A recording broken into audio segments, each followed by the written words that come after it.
Come into the room, family. Come into the room. I am the H-Town vet,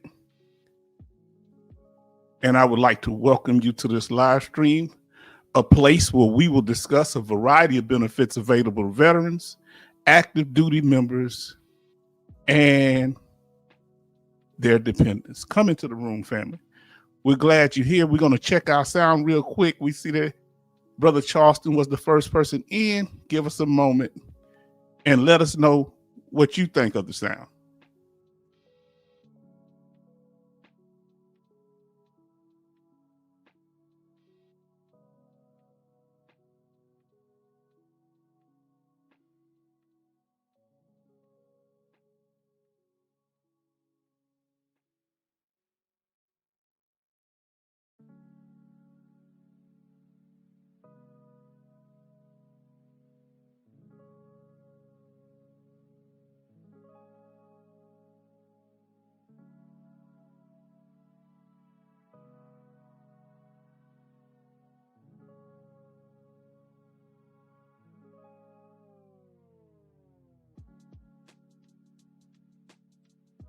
Well, on my end, everything is okay. We're going to welcome the family in.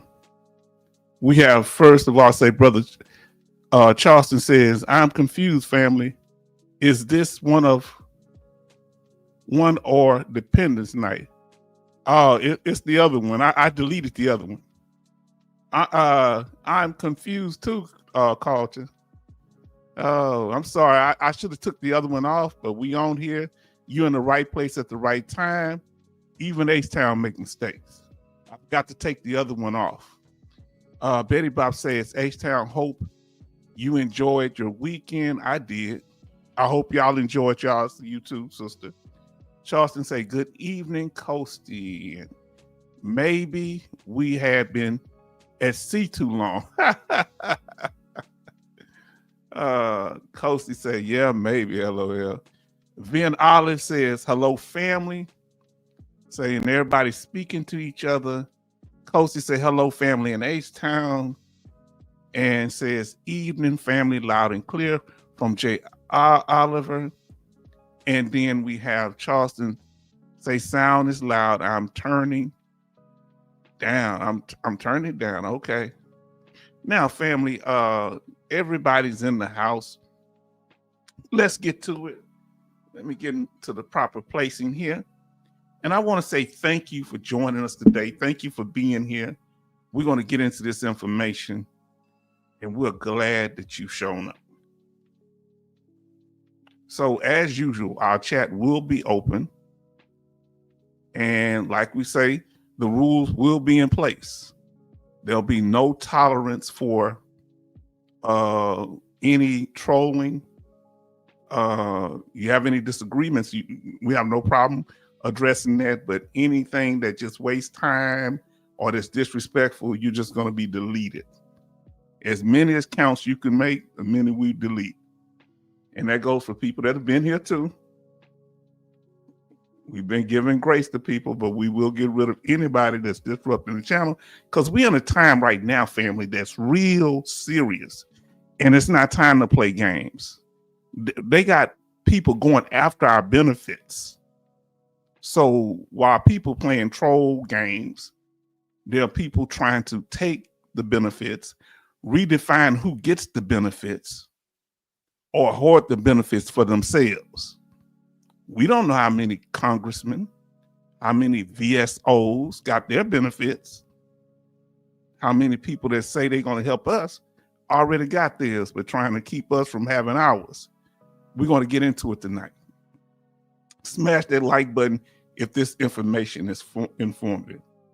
Sound is great. And we know we must be making an impact. Have you noticed I couldn't even see half the chat last night. That's how powerful you are. Y'all couldn't see some of my comments y'all said. But we're going to keep it pushing. We must be making waves.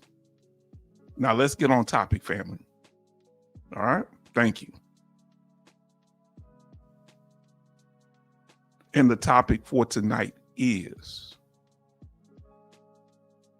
First, we're going to ask the question. Question is identifying those who claim to be, let me say again, identifying those that claim to support veterans while their actions target VA benefits. Let's talk about it.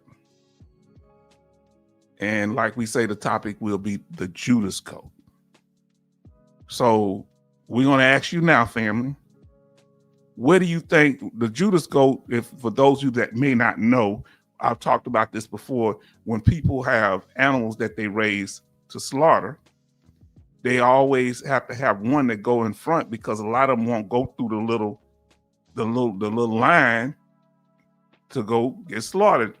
So they got to get a Judas Goat, one they take care of, feed, treat good, let him walk through he or she walk through several times and don't harm them. And so the Judas Goat is the one leads everybody into the danger. Now, we're going to ask the question, who do you think the biggest betrayers of veterans? And you can list them if you think it's 1, 2, 3, or 4. Who do you think betray veterans the most? Or you can say it in the order that you think they betray the most. Or you could just say the ones that you think betray veterans the most. Who is the Judas Goat the most? Let me put that in there.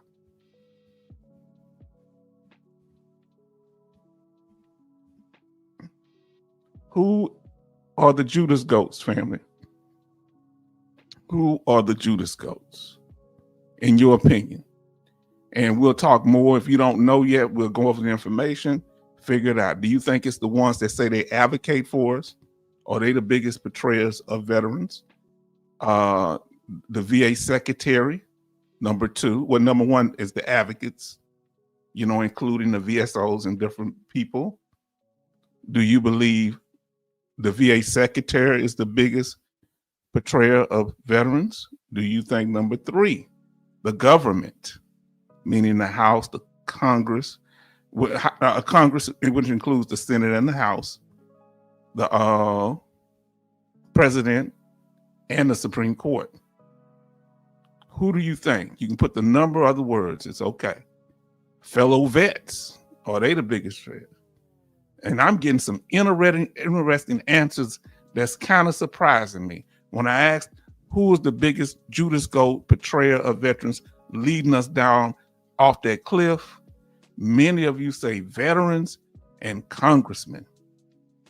Then Charleston say congressmen and veterans. Congress and veterans. All right. Anyway, who do y'all say, family? Who do y'all pick?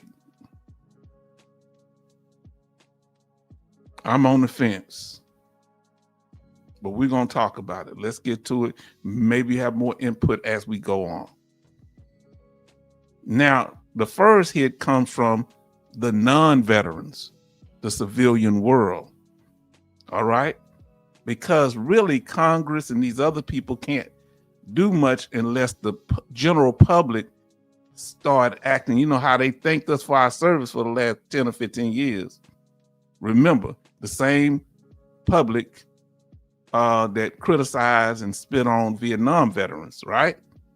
So we go through phases of when the civilian world as a group likes us, and then when they target us. And so they tend to do the first hit or the first hit pieces on us. And it comes from we having access to things, and y'all can put y'all comments in the chat what y'all think is going on. It comes from a place of fear, sometimes envy, jealousy, or they feel that it's unfair that veterans, because I see somebody on TikTok always talking about, man, it's a cheat code. And they try to act like they're helping veterans, talking about us having these benefits as a cheat code. Cheating is unethical. But they're talking like they're trying to make it sound like to us, they're trying to please 2 parts.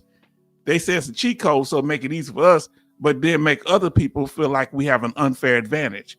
So they kill 2 birds with 1 stone. Now let's see what our brother says. Charleston say Congress rep who are veterans. Number one, Scott Perry, my 10th congressman. Okay. Let's continue. And so, they think a lot of time, is it the veteran greed or is it the non-militaries? Fear of us having these benefits and the power we get from them, the jealousy. And we know about the Washington Post doing the hit piece. Now, Congress say they're going to look into it because the Washington Post brought this information up. Sound like this has been a setup the whole time, that Congress didn't want to come up and be the bad guy. So they say, well, since they brought it up, all the stuff they brought up is garbage, is rehashed. It was just stuff that was already an issue. They can't even correct the budget. They can't get the VA to tell them how much money they need to spend. They can't tell you how many veterans they have, how many employees they have. You've seen Doug Collins up there. I got to get back to you with that. But they show interested in our benefits and how to change the process. And we'll talk about that. Now, a lot of people feel like, why do we get tax-free money? Why do we get money and we can still work? Why should somebody get compensated? They won't use the word compensated. Watch the word game. Why should somebody get money for being sick? We do not get money for being sick. We get compensated for our loss of use of some part of our body, our mental capacity, or ability to perform work tasks that could diminish our income. Now, so how simple I made that? I didn't even read that from a script, but all these congressmen and all of these other people that say they here to help veterans, why can't they make it that simple? And why do they allow people up that denigrate veterans, that are trying to undermine veterans, but won't allow those veterans to speak for themselves?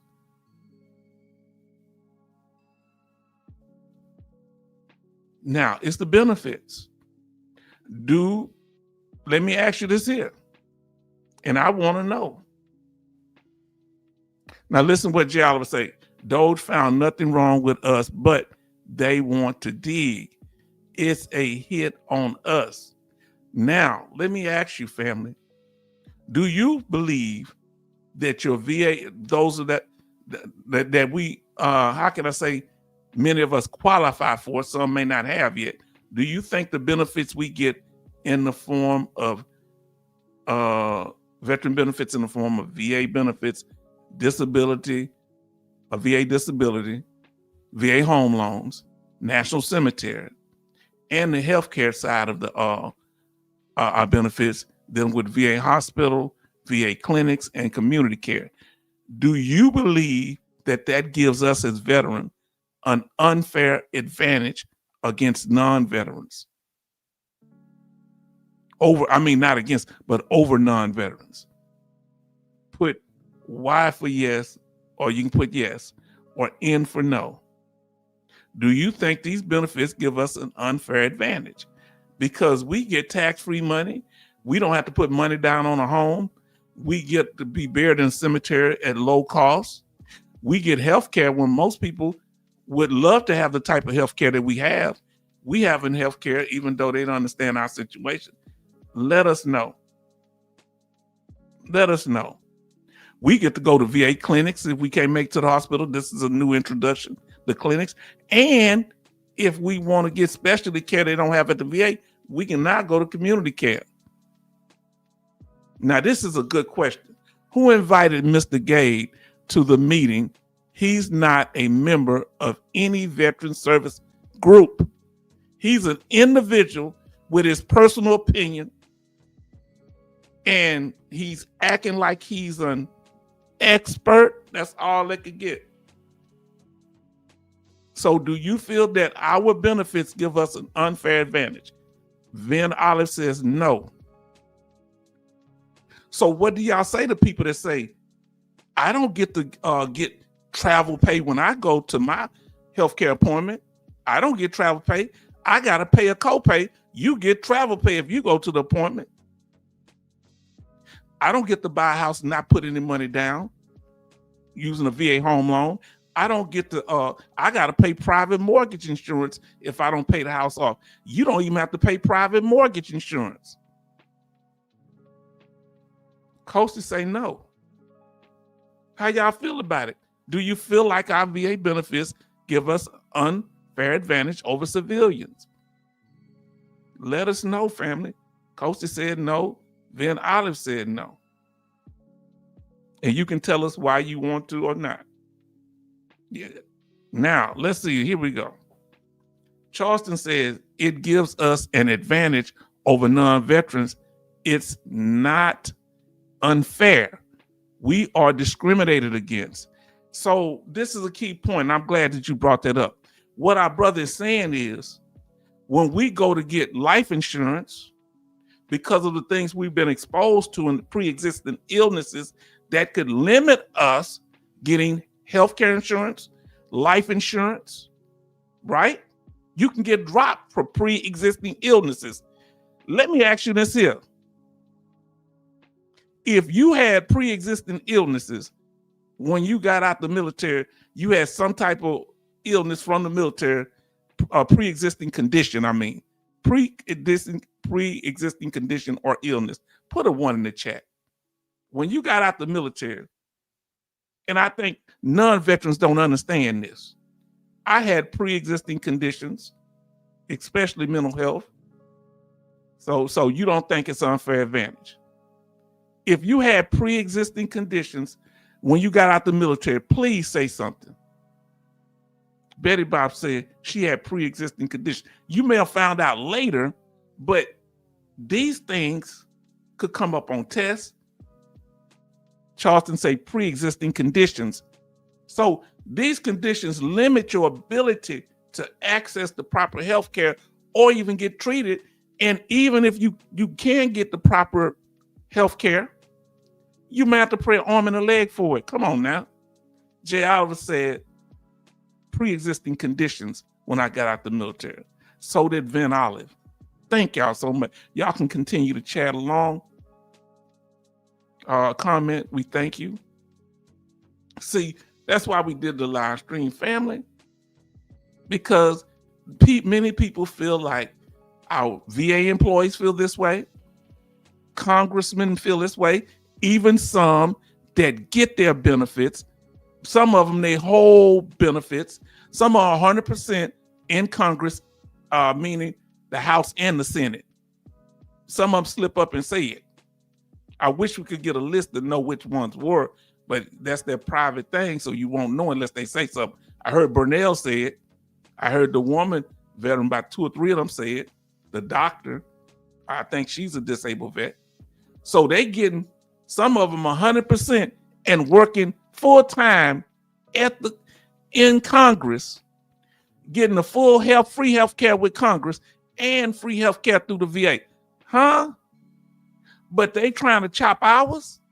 We're going to talk about how many people in Congress are actually veterans, family. We're going to break this thing down. See, ain't nobody else broke it down like that. Had it? Ooh, I got to tell some and keep some. See, they got a problem with the educational benefits. This is what they target.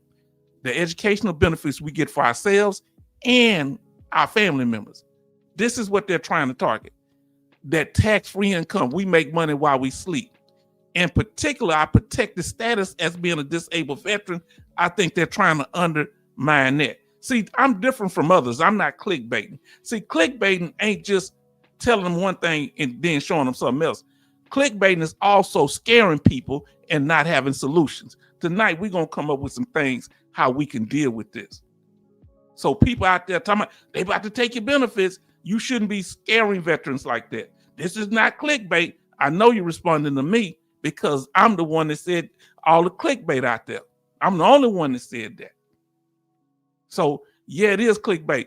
If a con man come up and say this not gimmick, like I told you about my cousin, he used to say I'm not gay. I'm saying nobody brought up what way you roll. Why you talking about it?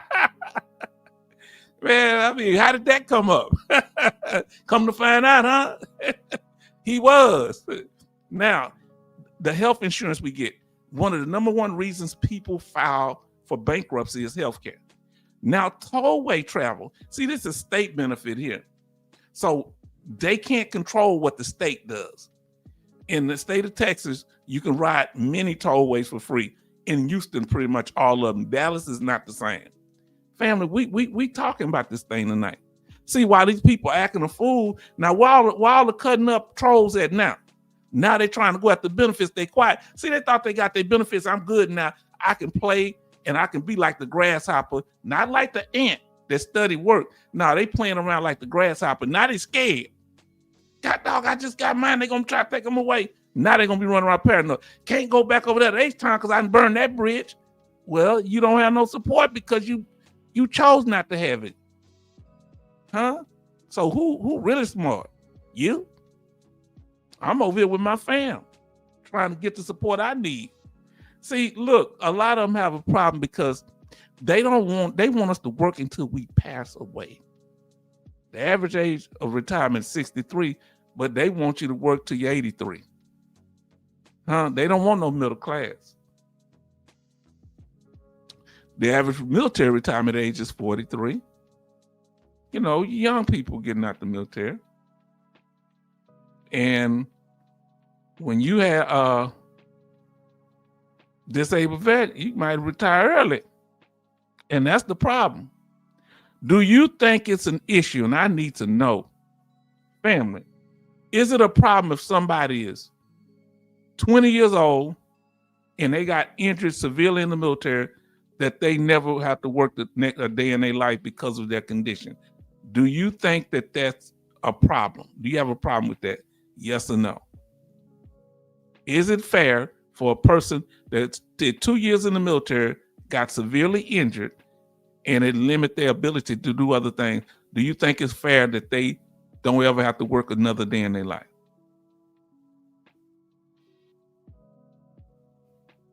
And remember, they were also coming after, they were putting out information about TDIU at age 67. Yeah, they did. They want to do that, but they hadn't done it. But they put that misinformation out to scare people. Scare tactics. We're going to talk about scare tactics in a minute. All right, can we do that? Family, can we talk? We're going to talk. Now, let's see what our brother says.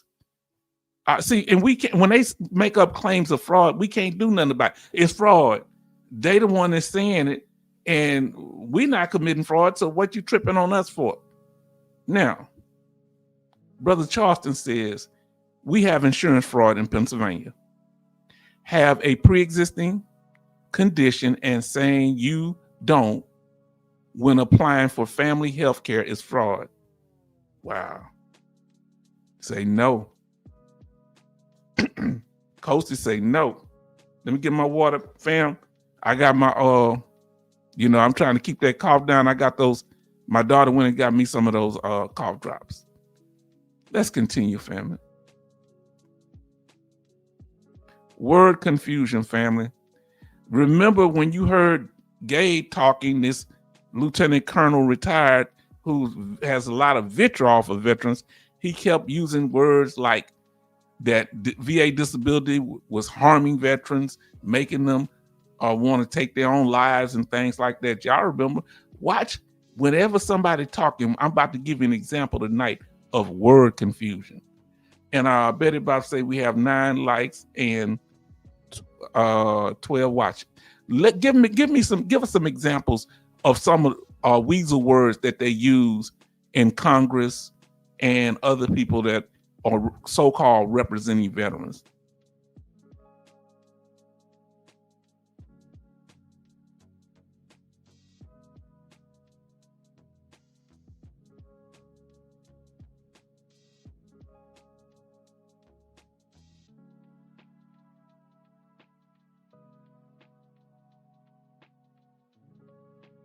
Had to give me a little water, family. Thank you so much. Now let us continue here. We appreciate y'all that join us because we want to keep this thing solid. You understand? decrease worth. What does that mean? The only thing that makes sense when look at this word confusion, the word that the new what was it called? The Washington Post said dubious. Now they knew we probably what in the world what's that have to do with our benefits? Meaning our condition is not confirmed. That's why they use wordplay like that to confuse. I'm like dubious. I've heard dubious before. Oh man, I'm gonna break my. Oh. I don't know what's going on here.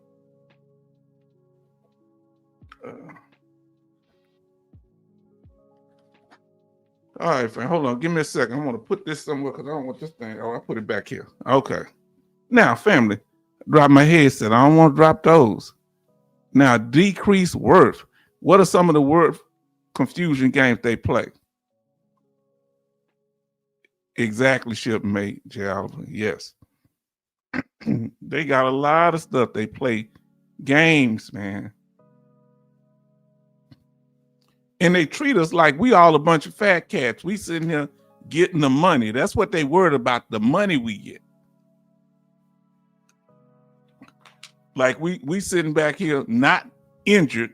We just doing good. Damaged goods. Yeah, they say some things about us. So they like DX us. Remember in the military, in the army, we call it DXing. When a piece of equipment is no longer functional, they would DX it. Do you think they're trying to DX us and discard us and get us off the payroll? Huh? We made a commitment to this country, right? And we fulfilled that commitment. Don't they supposed to fulfill their commitment?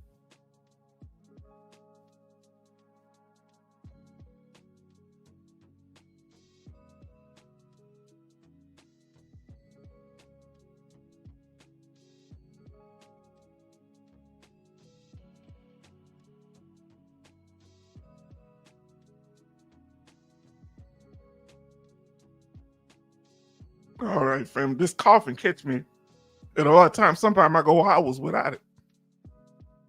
I took one of the breath. Now, I want to tell y'all something else. And I want y'all to listen to me. The DAV did respond to the Washington Post article and said some great things on our behalf. But I want you to be very cautious with any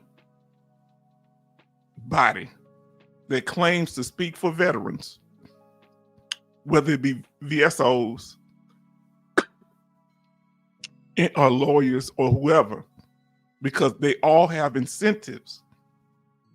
Okay? Remember, these VSOs like the American Legion, DAV, and American Legion, they receive funds many times from the VA in the form of grants and different things. And they also receive funds from private donors. Did you know that? So what is the motives of these private donors that give money to them? Okay, because they got to stay afloat some way if they're helping veterans for free. And I'm not saying, I'm not trying to cast dispersions on them. I just want you to keep these things in mind. So now we're going to go to number one. And like I say, we're dealing with, that was just the background of what in the civilian world. So let me get this. I want to put a banner up so y'all know where we're going with this.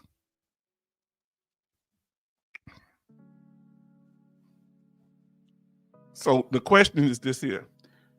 We're identifying, the issue is we're identifying those that claim to support veterans while their actions target VA benefits. Let's talk about, and they may target them in different ways for different reasons. Let's talk about it. The VA advisor, the advocate,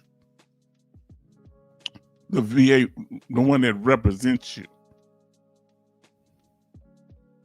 And we know there could be accredited lawyers, accredited claims agents, unaccredited lawyers, VSOs, veteran service officers, of course, state or county governments, and unaccredited claim consultants. So all these people do it for and this, some of them do it for free, number 4 and 5. The rest of them do it for money. Okay. 2 of them or 4 of them do them with inside the rules, meaning number 1, 2, 4, and 5. The unaccredited lawyers do it outside the rules, number 3, and the unaccredited claims agents do it outside of the rules of the VA.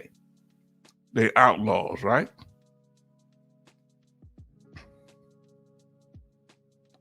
Okay, now we talking about the consultant. Let's talk about it. American also have yearly memberships. Yes, they do. American Legion. I've been a member before. I've gotten other members, and they do good things. They actually, my representative, the man worked for the American Legion, said, "Hey, get some veterans together. We're gonna give about $50. Gave about 20 people $50. Gave me 52, and we appreciate that. Gave me tickets to things, but we got to make sure that people are working in our best interest. Now, with these advocates, these people that are supposed to represent us. Now, listen. Either they could be there, they claiming to be an expert, VA disability expert. They could be there for the bag. They want a part of your benefits, or they could be there because they're getting money from somebody else that has an interest in your benefits. Everybody ought to say hi to Franco. Franco, so glad you're here. Much love. Now listen to Charleston said, shipmate, you know outside Navy bases are loan sharks, car dealers, licking their chops to scam service members.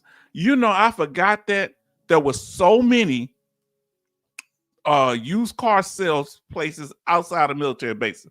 In Colorado, they were everywhere. You're right. Everybody show love to our brother. Betty showing him love. Watch out for the experts.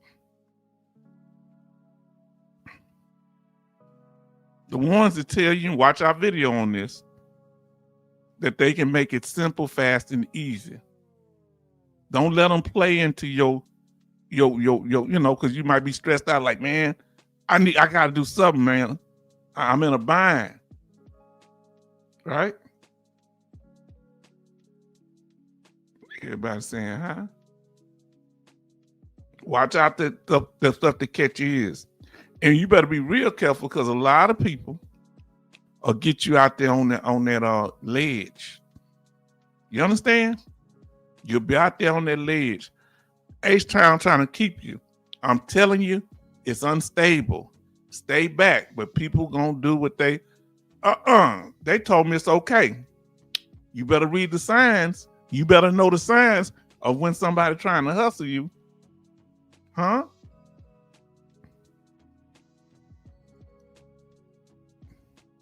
Because these people will lead you right off a cliff. See, here's the problem with people that claim to be an expert. You got to take their word for it. You understand? You got to take the word that what they're telling you is right. Well, if things go wrong, who's going to be the one suffer the consequences? Is it going to be you or them? If you don't have no contract, it's going to be you. If your contract has a lot of fine print that gets them out of all responsibility, it's going to be you. So watch what you sign up for and watch what you commit to. Because everybody talking smooth out here. And watch out for those people that are credentialized. I got this degree. I went to West Point and I'm a colonel. Oh, I'm talking about somebody else. I'm a lieutenant colonel. I'm a disabled veteran injured on the battlefield. I have credentials. I am a Navy SEAL. I'm an Army Ranger. I'm all this stuff. They made the Black Ops game after me. Okay. Oh, look at this guy. Do you see the look? So you see that smile on his face. You know what that smile is saying. Whoever he's looking at, most likely he was talking to him, and they knew what he was going to say before he got up there. And he said, "Yeah, we got this out there. I told you I'd do it. We gonna get this done." And I guess he's assuming that's gonna help him get some type of government position, like they did with Doge. They gonna do a Doge on us as veterans, where they gonna cut our benefits. He say, let me see, Charleston, new trigger. It used to be Dougie. Yeah, that officer from the hearing was salty. His claims were definitely denied. Yeah, so we're gonna talk about that tonight. Let's continue.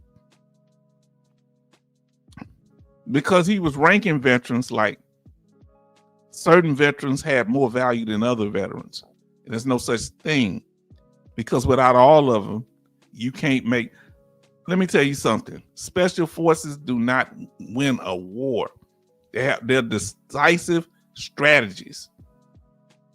If they could win a war, they could go out there and do it themselves. Yeah. They make Black Ops. Yeah, they gonna make a Black Ops. They made a Black Ops game after me. Whatever, dude. Now, listen, they play a role. Many times they don't direct, they sneak around, they hide. That's their job because it's a small group. The enemy was right in front of me. Sometimes we could hear each other, couldn't see each other, because sometimes in the desert, it would be so dark, even night vision goggles, you couldn't see them. So I'm listening to them talking their language. Did you hear what I said? Because we couldn't fight, because you can't fight because you can't see each other. So we kind of got a truce, right? So we sitting out in the dark. They got me walking around the tank with an M16, and they is sleep in the tank. And I'm listening to these people talking in their Iraqi language. I got paranoid and started thinking I could understand what they were saying. I thought they was gonna come get me. I ain't lying. I said, man, what did he say? Did he say that guy over there? I started trying to translate what they were saying. It's crazy because they voice carry in the desert. There's some wild stuff, man. This is wild. Night vision goggles, couldn't see my hand in front of me with night vision goggles. Some nights, the desert, you can see for miles. The sun, the moon is out. It's a crazy place, man. Oh, Lord. Now, I guess that triggered me. Now, he had a White House job after he got out of with the Bush administration. Okay. He sure looked like he got an axe to grind. Who hurt him? Who you think he mad at? See here, all veterans are important. He did not mention military veterans. I mean, female veterans. He didn't mention black veterans at all. Wasn't even no black people in the room in that Congress meeting. So they let you know. And how many black people be in these combat situations? They talking about they care about combat veterans. How many black people in the military? We overrepresented in our numbers. We ain't but 15% of the population, but I guarantee you, we more than 20 to 30% of the people, because you run into a lot of black veterans. A lot of you serve with a lot of black veterans and Hispanic veterans. Where they at? Where were the female veterans? Why does it matter whether you're combat or non-combat? Huh? Dougie was a chaplain. Ain't nobody knocking him for being a chaplain. Come on, man. Everybody act like we can do this by ourselves. Let me tell you, a soldier don't have no food to eat. That cook is important. You don't have no cook, you in trouble. You gonna starve. Thank God for the cooks, the people that fueled us up. Number 2, Dougie. So we've already talked about the representative and them having, and as we said, for those that may not know, we're talking about these people, these different groups. First, the advocate. Could they be the Judas goat to portray us? Now we're talking about Pastor Dougie, identifying those who claim to support veterans while their actions target VA benefits. Let's see if Pastor Dougie is guilty of this. We're going to go through some information here based on his own words. You may think he have. You may feel the way about the veteran advocates, and we got some information to go over on that. Now, remember when he first came out, he said, yeah. Oh, I will, H-Town, Pastor Dougie. He said, people talking about veteran benefits are going to be cut. No. He said, answer, he said, throwing whoppers everywhere. He said, no. That was when he first got in. I think he first got in somewhere around the beginning of February, and then by February 21st, that's when he made this claim. I pay attention to what people say. Then he got on LaShawn Ryan, the former Navy SEAL program, not veteran, former Navy SEAL. Okay. I'm just a veteran. Because I'm here with my veteran family right now. All right. I don't say I was a tanker. I told you I was a tanker, if y'all ask if it come up. So then in March, the next month, he went on there and he was saying, what? First, he talking about the benefits won't be touched. Then he got on there with Sean Mike, started talking to Sean Ryan and started talking about that you shouldn't file for an increase. Go back and back. That's what he meant by go back and back to get your claim approved or filing for increase. That veterans are not victims. Trying to guilt us. See that wordplay? Them trick words we talked about? Okay, where he going? He's soft shoeing now. Then he went straight out with it. He tried to get the whole appeal process frozen, where veterans that have been waiting for years, some of them, from even getting their claim evaluated so they can get it done because they're suffering without the benefits. Judge rejects VA Secretary request to pause veteran claims appeals. To be able to appeal a claim is a benefit, but he said back here, come on now, isn't it a benefit? He did this October 24th recently. Isn't that a benefit? Isn't it a benefit to be able to appeal a claim? But he said veteran benefits are going to be cut. No. Well, that sounds like you cutting something out. Pausing. Huh? Come on now.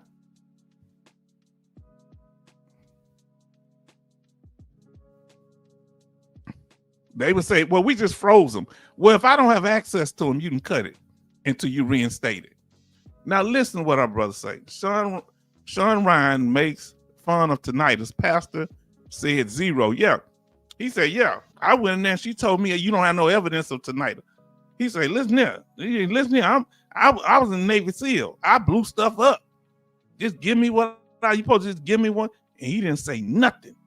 Pastor Dougie was sitting there, had his face all up that guy behind. I bet you they not planning on cutting these Navy SEALs VA benefits, are they? Do you think the people in Congress that get VA disability, do you think they're going to cut their own disability, give it back? Won't they donate theirs back?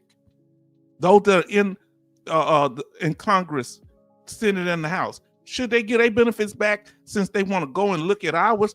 Won't they, while they looking at the toothpick in eye, won't they look at the log in theirs? H-Town, good evening, and the family. MG Smith in the house. The thing kind of modified the names, but everybody show love to MG Smith.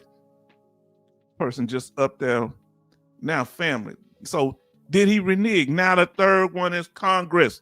You're not going to get this information anywhere here but H-Town. So I suggest you listen. Okay? I'm not fear-mongering. I like to go in and do intel. Yeah, Latrell is a disabled veteran. Yes, he is. The one that be over the House, the Senate hearings all the time. He is a disabled veteran. Yes, he is. Him and several of them in there. That one out of Texas, real sharp dressing, he a disabled veteran. And they making $200,000-$300,000 a year plus, and I ain't hating, plus they get their VA disability. When John McCain, who I have a lot of respect for, now give me what I'm saying, he passed away. They tried to make a deal about him. He was getting $52,000 a year, tax free, and he was a millionaire, of course. But he was they didn't. But that was his VA. He had learned. He got that from being a disabled veteran, and he got money for being a POW. I y'all tell me how y'all feel about it. But I have no problem. Hi, MG Smith, H-Town on a tear. As my grandma say, on the warpath. Now, Betty, good evening. No, they speaking. Okay. Now, here we go, family. Congress. Congress, family. Congress. The U.S. Congress Capitol building. What they got going on there? We need to know who we dealing with. Say Von Orden was tough on the past VA secretary. Okay. Yeah, I remember some of them in there was standing up. Now, I got to give them toe to toe. Family, y'all in here because this is serious. Uh-oh. Family, we got to know who we dealing with. See, y'all hear me all the time. I like to know who I'm dealing with. In this Congress, the 119th U.S. Congress, how many of them are veterans? Did you think of that? 18% of the House and the Senate, whether they Democrat or Republican, 18% are veterans. That means 82% are non-veterans, and many of them think like non-veterans, depending on whether they had family members that were in the military or not. A lot of people can't, and sometimes it's kind of misleading because some of the ones that are veterans, they get in that high air and they kind of forget us. Start making deals with the 82%. Some of them do be riding for us. I sit back and watch. So there are 538 people in the U.S. Congress. All right, that's the Senate and the House. 82% are non-veterans, and 18% are veterans. Are you surprised by that? Let us know. Did you figure that or not? Now, okay, here.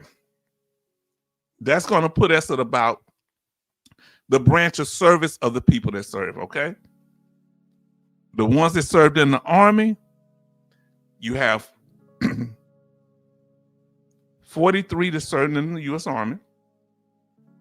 15, this is currently, may change from day to day. In the U.S. Coast Guard, 15. The U.S. Air Force, 15. The Navy shot up real heavy. It wasn't this many in the Navy. I think it used to be about 11 a year or so ago. It's 27 in the Navy. Navy, why y'all trying to take over the government? The largest number, I think, are from Texas.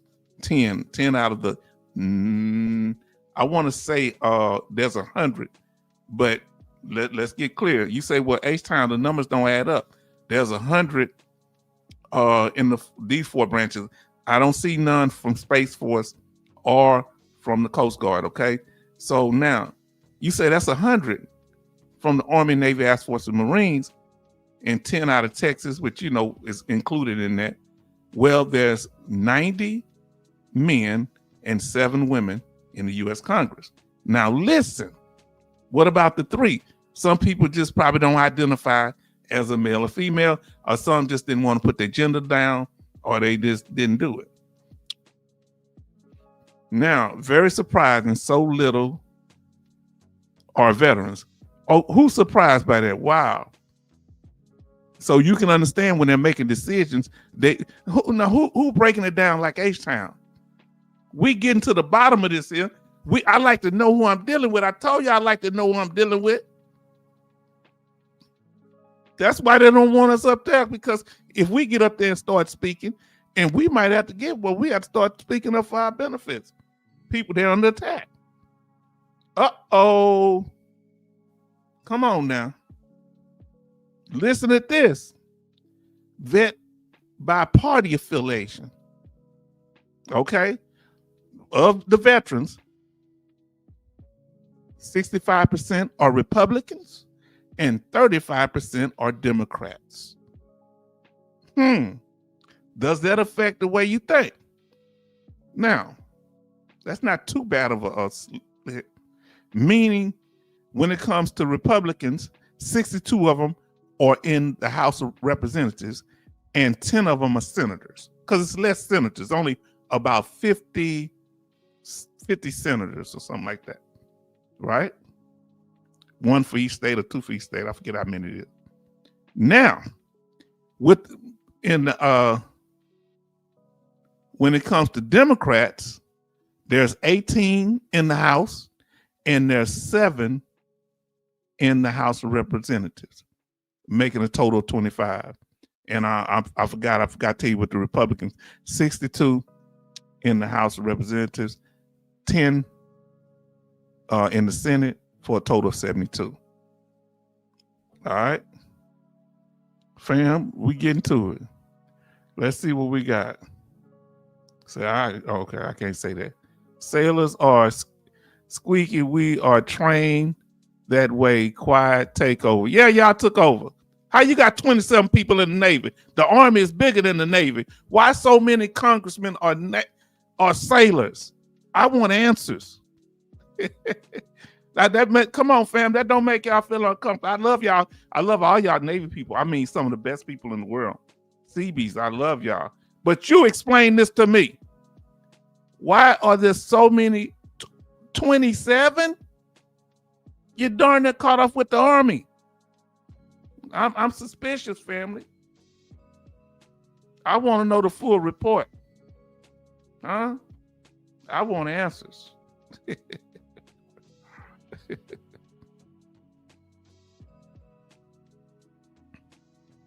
So, family, I think we got, let me see.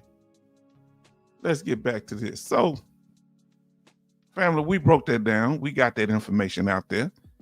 Now, here you go. We talked about it. The fourth thing, the fourth problem we have when it comes to these Judas, these betrayers, people that undermine veterans. The fourth problem, nobody else gonna tell you this here. Now, I will get to the Salty Marine. He brings it up. You know, I thank him for that. And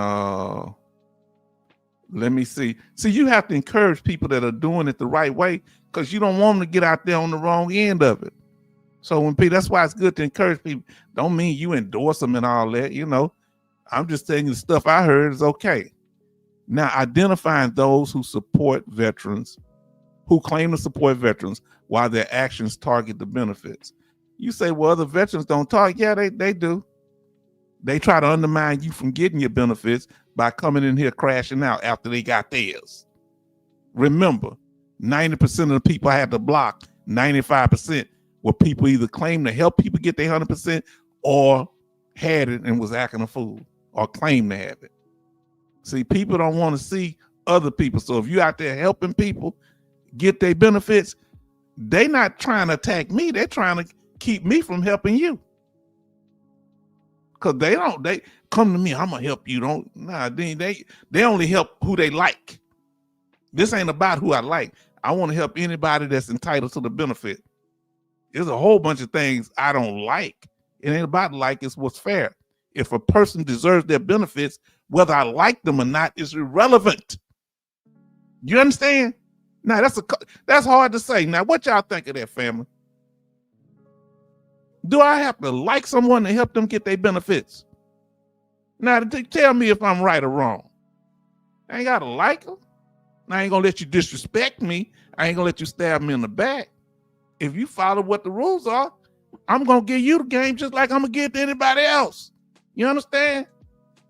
Now, H-Town, I think they're going after the most vulnerable, and I think veterans are on that list too. Who else is on the most vulnerable list? The people that are getting SNAP benefits like food stamps. What are the other people you think people getting housing? What are the people that's on the vulnerable list with veterans, in your opinion? Let us know, family. Let us know. Now, we got to watch people that gatekeep. Well, you got to come through me to 100%. Well, I'm going to help you do it. No, I don't like no barriers. I kick the barriers over. If you have the evidence and you're entitled to it, I'm not going to keep it from you. Yeah, how many people here that you knew somebody that had their benefits or knew how to get them, but they wouldn't tell you how to do it?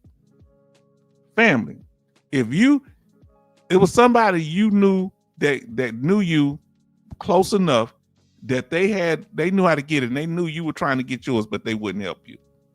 Huh? Put a Y in the chat if that ever happened to you. Somebody wouldn't help you, and know if you never had that happen to you that you know of. Yes, I knew a person could help me, but they wouldn't help me. Somebody helped get their benefits. I had mine, but I needed contact with another person that I hooked them up with. And I had lost the person's number, and they wouldn't give it to me. And I that person was homeless when I helped them. Yes, indeed. Betty Bob said yes. H-Town said yes. Speaking of myself in the third person, kind of strange. Now, MG Smith said,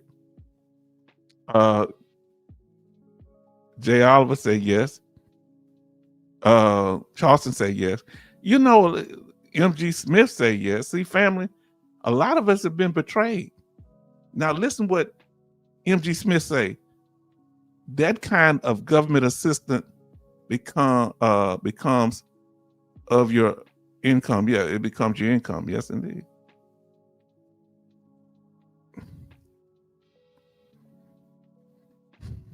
Now, I got to get on this clickbait thing. Now, we've covered it before, but I see something going on that concerns me.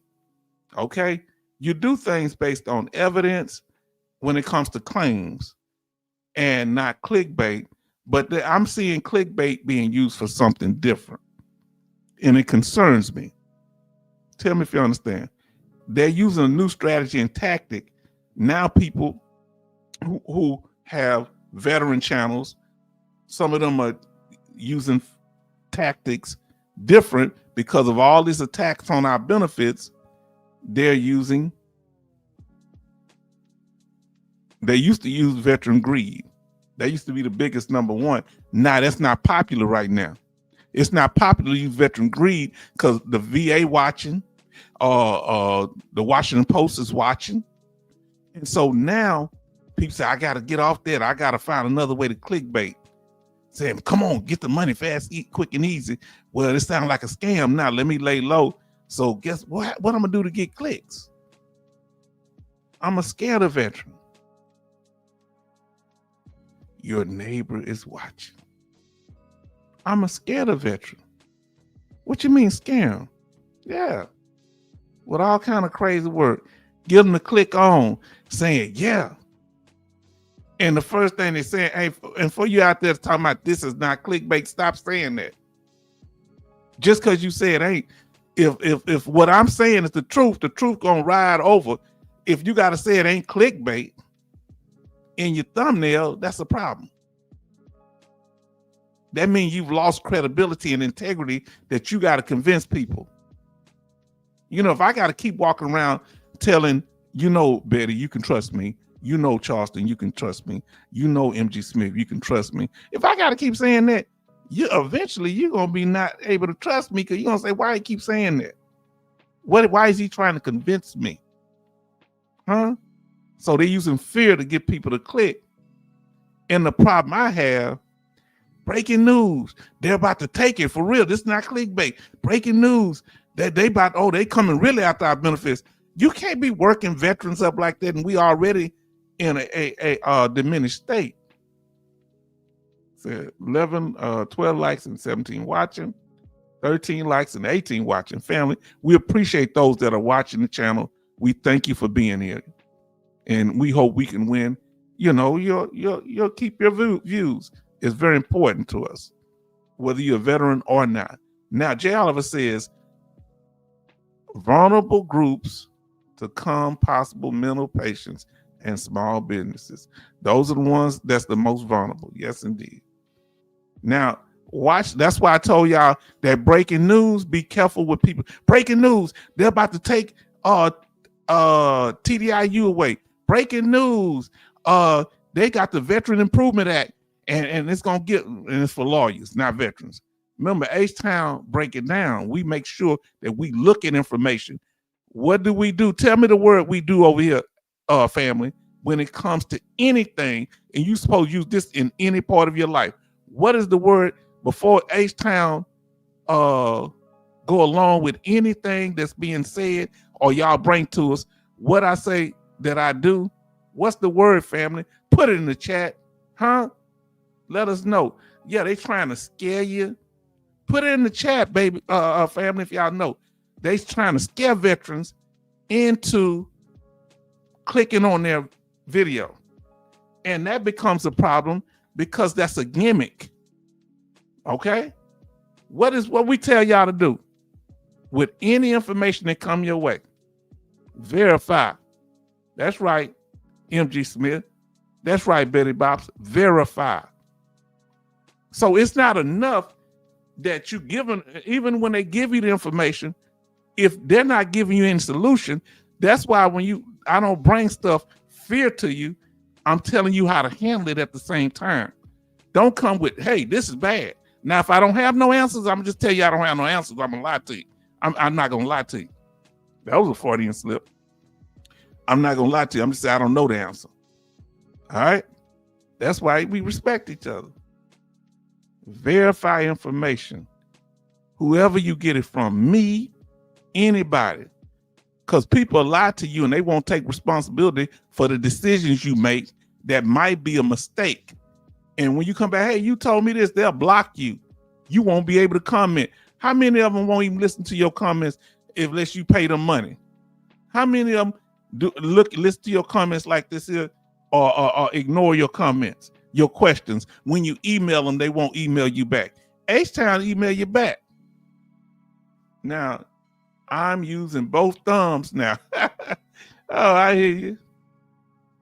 Yes, indeed. H-Town, that PACT Act was clickbait for the first time applying VA disability claim because so many veterans could get it. So they clicked them in there. Now they coming on the back end trying to take it from you. I used to watch Good Times with Walona, beautiful woman, black woman. She said, yeah, they do, the government do that two shuffle. They get you one step forward, then they pull you 2 steps back. You understand? This is what they do. The PACT Act brought you a step up. Now they're trying to drag us 2 steps back. Huh? They say no. You know what their problem was? The system actually started working. They don't want the system to work.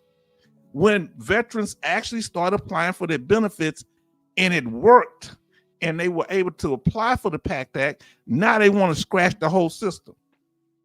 So do they really want the system working? When it was dysfunctional for years, they didn't have nothing to say other than, oh, we need to do something, just lip service.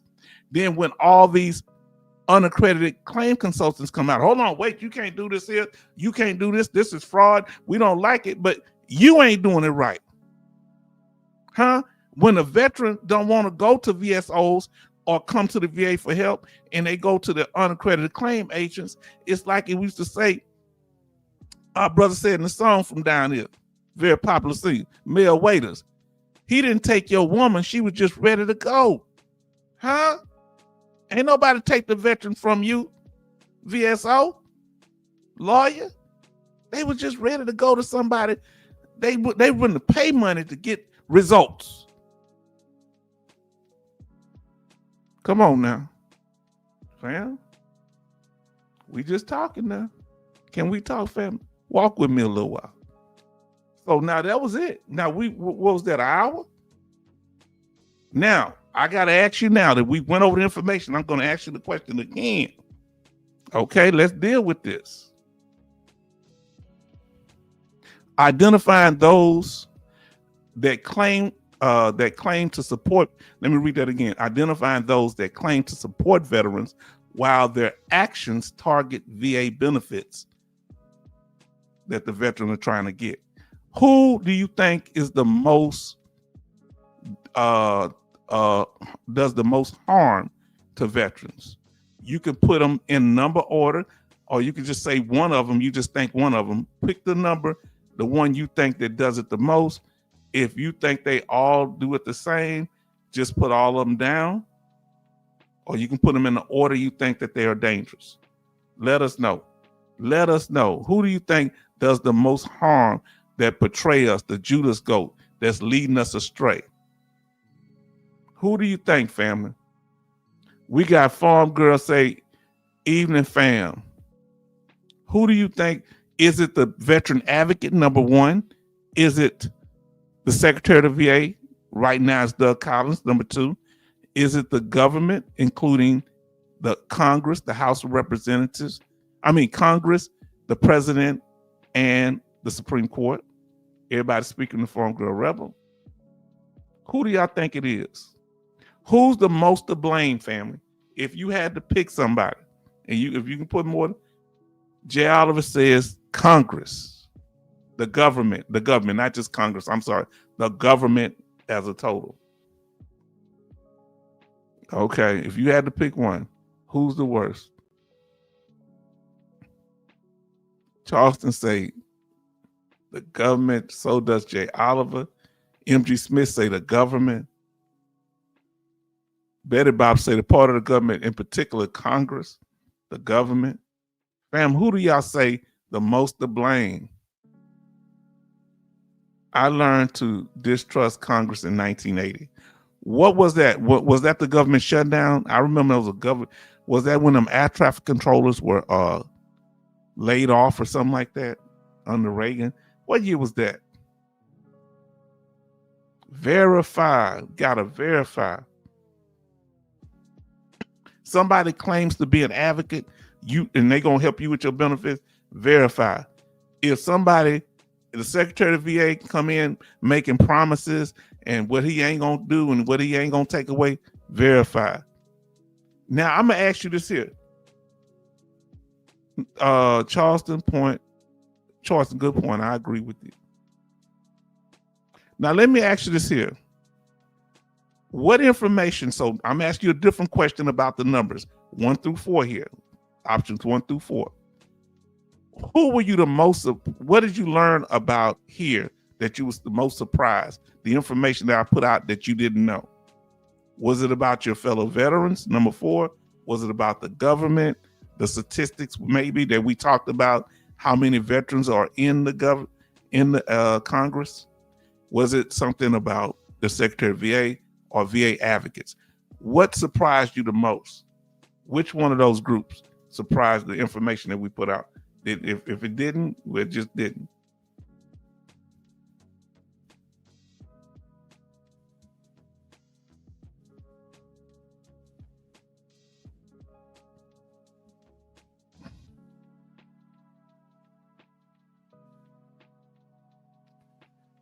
All right. Now, what surprised you the most? Now, I remember that 1980 Iran hostages, Congress tied president hands. Yeah, that was rough. Ronald Reagan, we called him Ronald Reagan. That's what y'all call him. The number of veterans in Congress surprised Jay Oliver. Okay. What surprised you the most about the information we covered 1 through 4? Which one? Which one of them, the topics we covered, surprised you the most? Let us know, family. And we're going to move on. So the question was identifying those that claim to support veterans while their actions target veterans' VA benefits. Did we answer the question tonight is what we had. Let us know, did we answer the question? Yes, no, maybe. Let us know if we answered the question. It's very important to know. And if we didn't, we want to make sure We'll answer any question you have about the information, because we don't just throw it out. Let us know. And it's not to stroke my ego. I really want to know, because somebody said before they didn't know, and we try to break it down to the best of our ability. Yes, Jay always say we answered the question. Did we answer the question tonight, fam? Let us know. Did we answer the question tonight?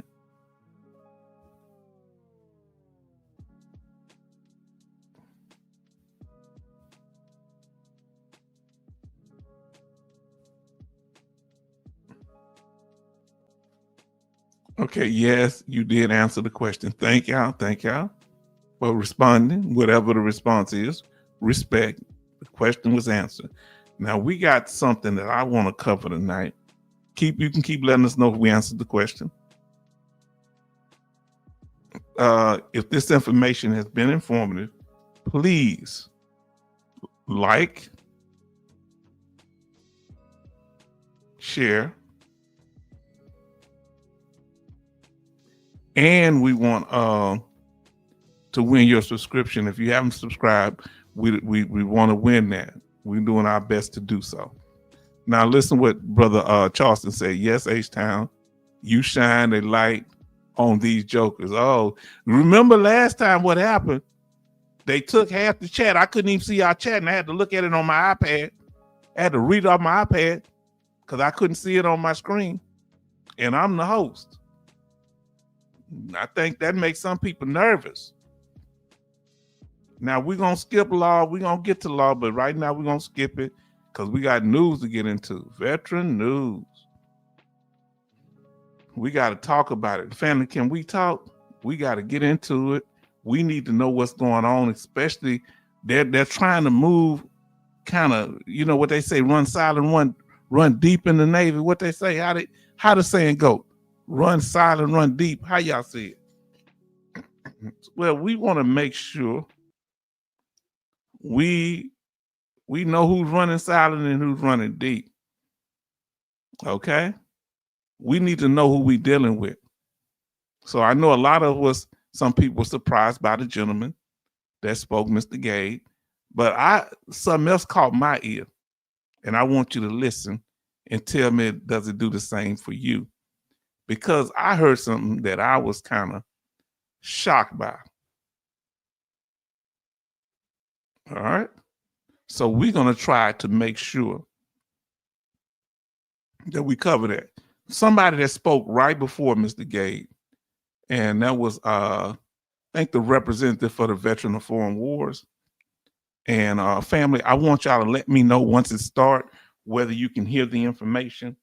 And I want you to listen, because this is a veteran advocate, and he's a VSO, and I'm pretty sure he's a veteran.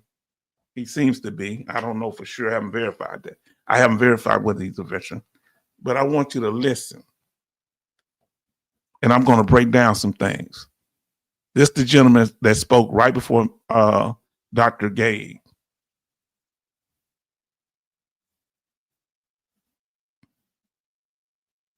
All right, family. But first, we want to say, before we get to that, first news we want to put out is Veterans Day on November the 11th. Let us know what you're going to be doing on November the 11th. Say yes, 2 pings. Okay. Yes. Okay. Now, we get back to it, but let us know. Keep in mind what you think you're going to do. I'm going to California Pizza. Farm Girl say, thanks for the welcome and all. Couldn't reply. I was listening while the shower rinsing off barn dirt. Yeah, make sure you don't have no electronic devices in that shower, girl. Don't get shocked. You're going to catch the Holy Ghost up in there. Be safe, okay? Now, let's see what we got. Okay. I guess I'm going to have to pull the claim thing up first. All right, so they going after the claim structure. So y'all know this is going. Let me see. Oh, now hold on. Let me make sure I got everything here. Well, I go. Let me see. I gotta see where I got this.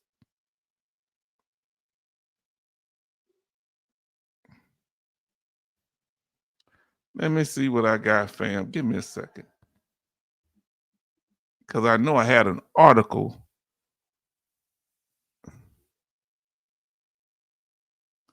I don't know where it's at. Oh, I know where it's at.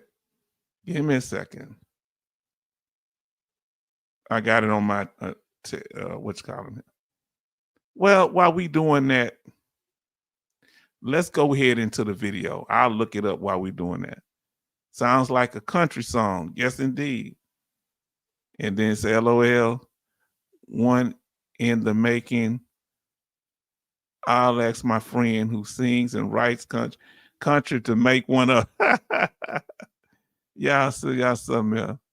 Now let's I'm gonna go ahead and get to this then so I can pull this off. But fair use, as I said earlier, fair use.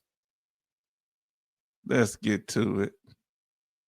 That didn't work like when I went back to it, it moved. Give me a second.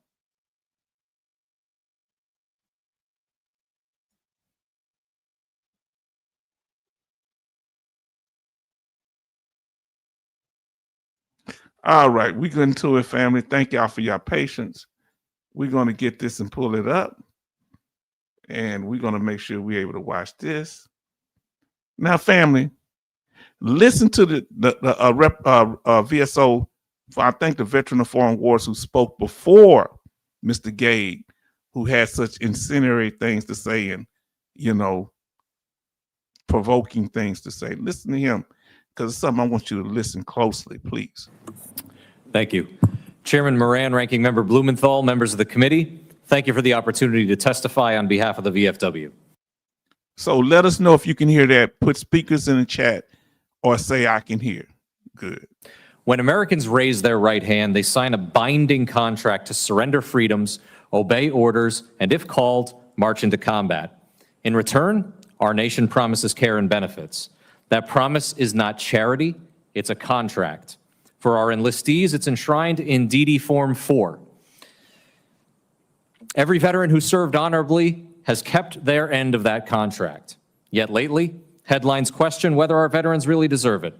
The Washington Post, The Economist, and others have said that benefits are absurdly generous, that fraud is rampant, or suggest that a disability industrial complex of VSOs profits off the system.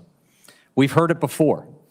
In the 1930s, when the Economy Act slashed benefits at the recommendation of Archibald Roosevelt, and in the 1950s, when Omar Bradley chaired a commission that tried to strip benefits from the less disabled and questioned toxic exposure.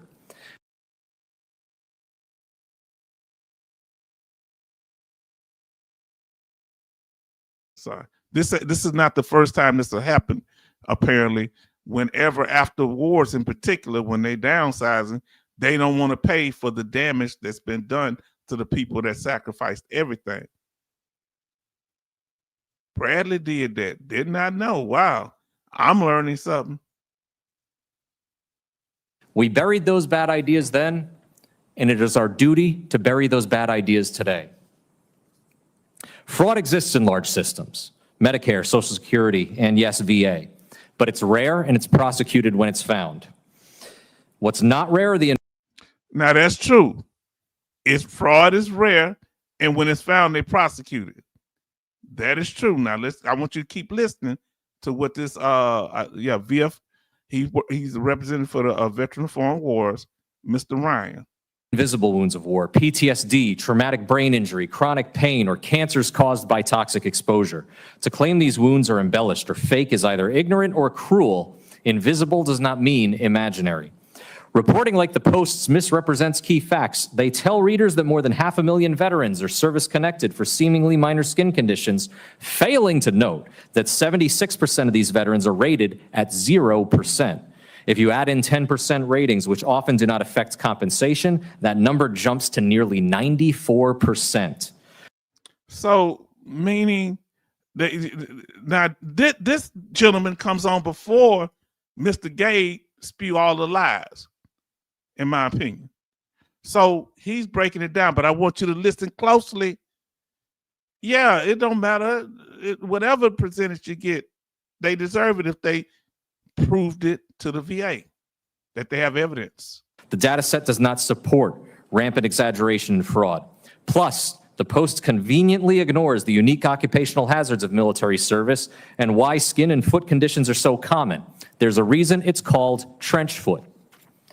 It is easier to claim benefits in 2025, but this is a feature, not a flaw. Reforms like the PACT Act leveled the playing field for those poisoned by burn pits and toxics and other toxins. So the PACT Act, as we talked about earlier, yeah, they've been trying to do this. 1932 was Veterans Bonus March, Washington, D.C. Okay. Yes, indeed. Now, thanks for letting us know that. They say can hear us. Thank you, Betty. We learning some stuff here tonight. Listen. We fought deliberately to improve access because past generations have suffered in silence. PTSD claims have drastically risen in recent years, but it's naive to think PTSD is new. Past conflicts labeled it soldier's heart or shell shock, and it was a condition we tried to hide. Today, veterans talk about mental health because it's okay to have PTSD and it's okay to claim your benefits. Because we talk about it, veterans are fighting stigma for all Americans. The cost may seem jarring, but this. Wait for it now. He's everything. He doing everything sounding right. Wait for it. Wait for it. Come on now. It's time to be listening now. Don't let the Southern accent fool you. Master P is worth almost, well, he's worth about $1 billion. He said whenever he would go to New York or California, when they heard his Southern accent, they thought he was stupid. But he a billionaire and they not.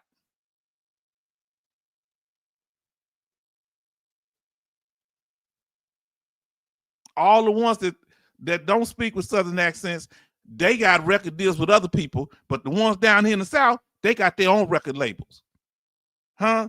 Jay Prince out of my neighborhood, he got his own stuff. He went and learned from them, paid them to show him how to game. He brought it back down here, did it Houston style. Birdman, he did his own thing. These people got their own stuff but other places they got deals with other people, and a lot of the singers and the people are broke. Nah, we ain't nobody doing that. We do our own stuff. That's why I want you to listen. Watch when people represent you. Say Herbert Hoover called the National Guard. Sound familiar? Yes, indeed. Yes, indeed. Wow, bonus army war put down with violence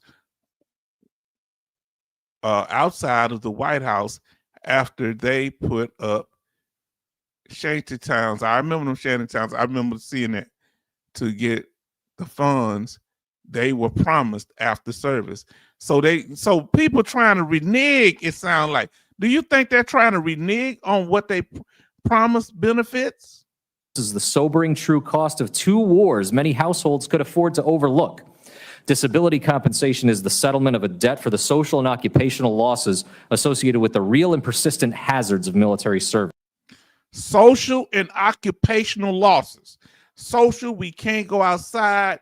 We can't interact with people like we used to, our families, our mate, all of these things. Occupational limitations in work, even going and on our own business, limitations. Come on now. Or going out and cutting our own grass, different things. Come on, let's talk about it, family. A paycheck doesn't erase a missing limb, and a steady job doesn't cure a damaged lung. The all-volunteer force understands that military service is dangerous. We choose to serve because service is authentic and necessary. And in our contracts, the United States committed to make us whole when we were ordered to combat or other hazardous situations. Unfortunately, perverse incentives exist, such as concurrent receipt kicking in at 50% disability. Oh, you slick joker, you. He getting paid by the VA. Did you hear that? Did you hear what that slick joker said? I call him a joker. Concurrent receipt. They just passed that. So at 50%, it kicks in. Meaning what mean concurrent receipt? Meaning you get, fam, well, let me make this dude little. He irritating me. Meaning this, you can get your military retirement, your full military retirement, and your full VA disability.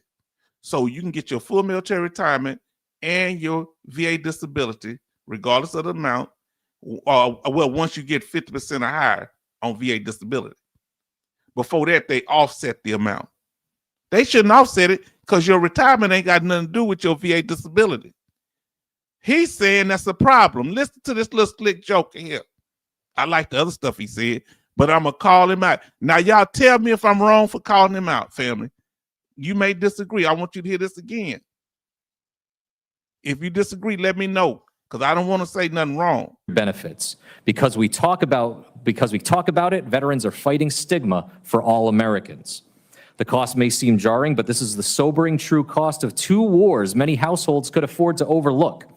Disability compensation is the settlement of a debt for the social and occupational losses associated with the real and persistent hazards of military service.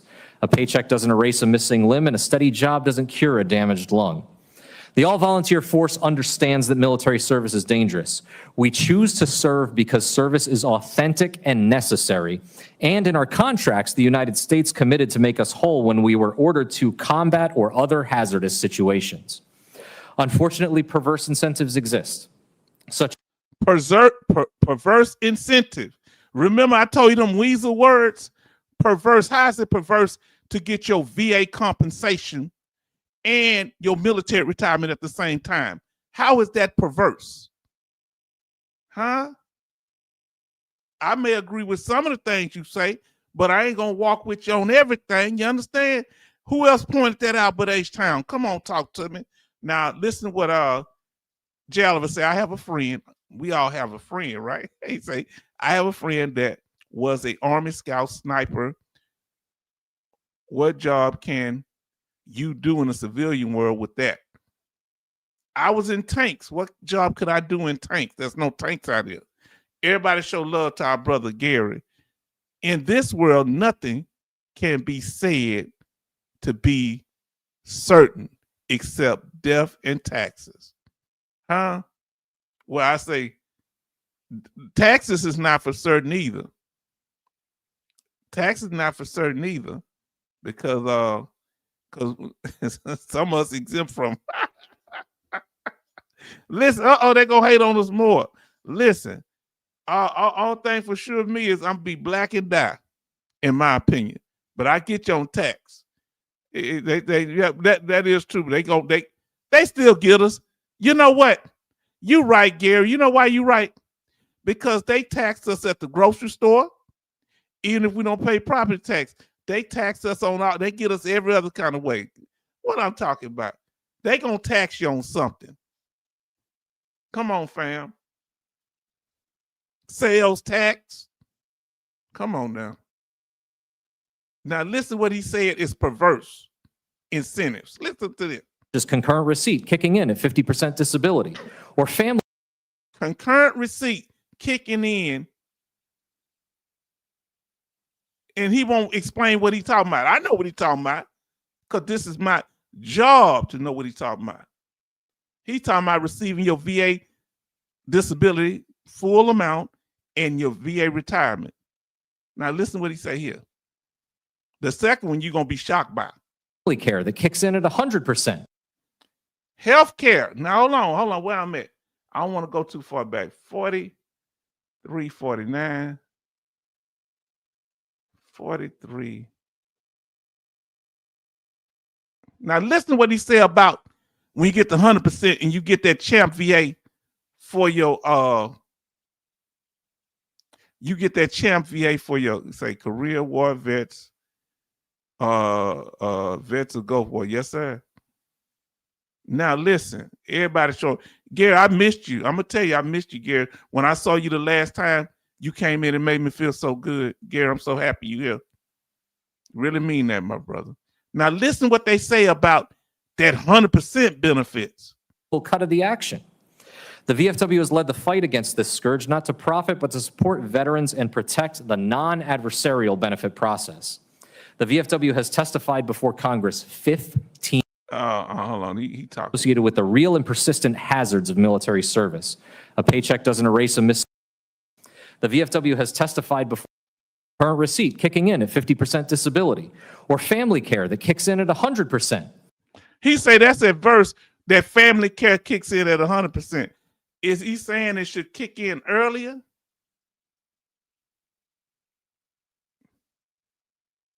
Hold on. I got to see what he's saying. Is he saying they shouldn't have? Hold on. Maybe I'm reading them wrong. Let me. Benefits. Because we talk about it, veterans are fighting stigma for all Americans. The cost may seem jarring, but this is the sobering true cost of 2 wars many households could afford to overlook. Disability compensation is the settlement of a debt for the social and occupational losses associated with the real and persistent hazards of military service. A paycheck doesn't erase a missing limb, and a steady job doesn't cure a damaged lung. The all-volunteer force understands that military service is dangerous. We choose to serve because service is authentic and necessary. And in our contracts, the United States committed to make us whole when we were ordered to combat or other hazardous situations. Unfortunately, perverse incentives exist. So he is calling it perverse incentives, that they're incentivizing veterans to try to get 50% or higher that are retired so they can get their full VA disability. So he is calling it perverse incentives to that 100% you get benefits for your dependents. At 100%, my daughter got health care, Champ VA health care. She got Chapter 35 educational benefits, DIC death benefits if I pass away. So they saying that's perverse? Explain yourself, sir. Let's see what these perverse benefits he's saying this is the veterans shouldn't get. Such as concurrent receipt kicking in at 50% disability, or family care that kicks in at 100%. Bad policy can drive bad behavior, but Congress should fix the policy and not blame the veteran. This joker just said it's bad policy for the dependents of veterans to get health care and educational benefits when a veteran turned 100%, but they represent veterans that file for their claims? Excuse me? Did I hear it right? Tell me, did I hear it right or I heard it wrong? Put it right in the chat if I heard what he said right. That he said these are perverse incentives for a retired 20-year veteran or more, military retiree with 20 credible years or more, shouldn't get both their VA disability and their retirement. Did I hear that right? This joker think he talking slick. They talking to each other and they talking past us. I know the game. I'm from the streets of Houston. I know the hustle. You can't hustle me. I chew this up and spit it out. You can't come at me with nothing like this. They thought they could get past me with this. Now, who else told y'all about this? Am I right or am I wrong? Please tell me, because this is going to affect other veterans. Am I right? So you think that other guy, Gad, was bad. This guy came with soothing words. He hit all the points. He boom, boom. He puffed us up just to cut us from under, cut our knees out from under us, our legs out from under us. Excuse me? The two of the most important benefits that a retiree can get, his retirement and his full VA disability, because retirement don't pay as much. That's not fair. You could be a 20-year veteran and you may get $2,000, $2,200 a month. But if they offset that with your VA disability, then you just get the VA disability. But at 50%, they shouldn't have no percentage. You should get it with no percentage, at 0%. They should have no offset, in my opinion. Now, hold on. Let's see what they say here. Now, I switched from Navy electrician mate to Navy shipyard mate. Then Congress closed the shipyard and ended the Cold War. Now, J. Oliver said I'm right, that's what this man said. Perverse incentive. I told y'all to watch out for them weasel words. You watch who's talking to you. They talking past you. You watch what people saying. The Bible say consider the end of their conversation. See, all these other people clickbaiting you. H-Town give you the truth because I'm telling you, they got to come back and they got to talk. Let them talk. They going to tell who they are, huh? Or as we say in the South, who they is, huh? BWM video say, right? That's my understanding of what he said. He called it a perverse incentive. How can it be perverse to provide health care to your child or your spouse or children? How can it be perverse for me to send my daughter to school using Chapter 35 educational benefits, using the health care benefit that something happened that she needed? It was a $30,000 bill. If I didn't have Chapter VA, where was I going to come up with $30,000? So me taking care of my child through the benefits that I have earned is perverse. A person that did 20 years in the military, retired, why should they be punished and not get their full VA compensation if they qualify for disability too? One has nothing to do with the other. How is that a perverse incentive? Come on, talk to me. Family? Whoa. My eye itching. Now, family, thank you, BWM video. Who saw that before who noticed that before I showed y'all? Let me know. Charles say, right, H-Town. Now, listen, Gary Walker say, H-Town, I really didn't know Texas was considered down south. Yeah. So this part of Texas, the eastern, the east part of Texas kind of split from Dallas going over, but we all over. We in Austin, black people all over Texas. Yeah, we south. Soul food, music come out of here. Yeah. Now, yeah, yes, Dallas, Houston, Port Arthur, Galveston. Yeah, this is the South down here. Now listen, MG Smith says that's what's perverse. That's what's perverse, meaning he talked out of the side of his face. Betty Bob say, you right. Family, you got to watch when people call themselves representing you. So when you're filing for 100%, of individual like him feel like, you know what? He was okay with you getting the 0% for tinnitus or the 10%. But when you talking about 100% and permanent total, that's the problem, the permanent total part. Because that's when you get the extra, not just the 100%, but the permanent total part is how you get benefits for your dependents. Don't you want to not just protect yourself, but protect your dependents? How can that be perverse? My daughter is an accountant right now. Fam, let me come up on the screen. My baby's making good money now. It ain't her fault that I'm her father. It ain't her fault that I joined the military and the war broke out. I signed up, so I got to be responsible. It ain't her fault that I'm disabled. Okay? It's not her fault. So why is it perverse that if something happened to me in service that it shouldn't be taken care of? My family should not have to suffer because of my injuries, you know. All right, you know, we go. Let's get back with it, man. I just tell you how I feel about it. That's the way I feel about it. Congress will always try to screw you. Remember, the Veteran of Foreign Wars, the DAV, the American Legion all get funding and grants from the VA and from private donors and from the state governments, and they get funding from the city governments. Come on now, am I making sense? J. Oliver say Gary, H-Town is near the Gulf of Mexico. Oh, is that the Gulf of America?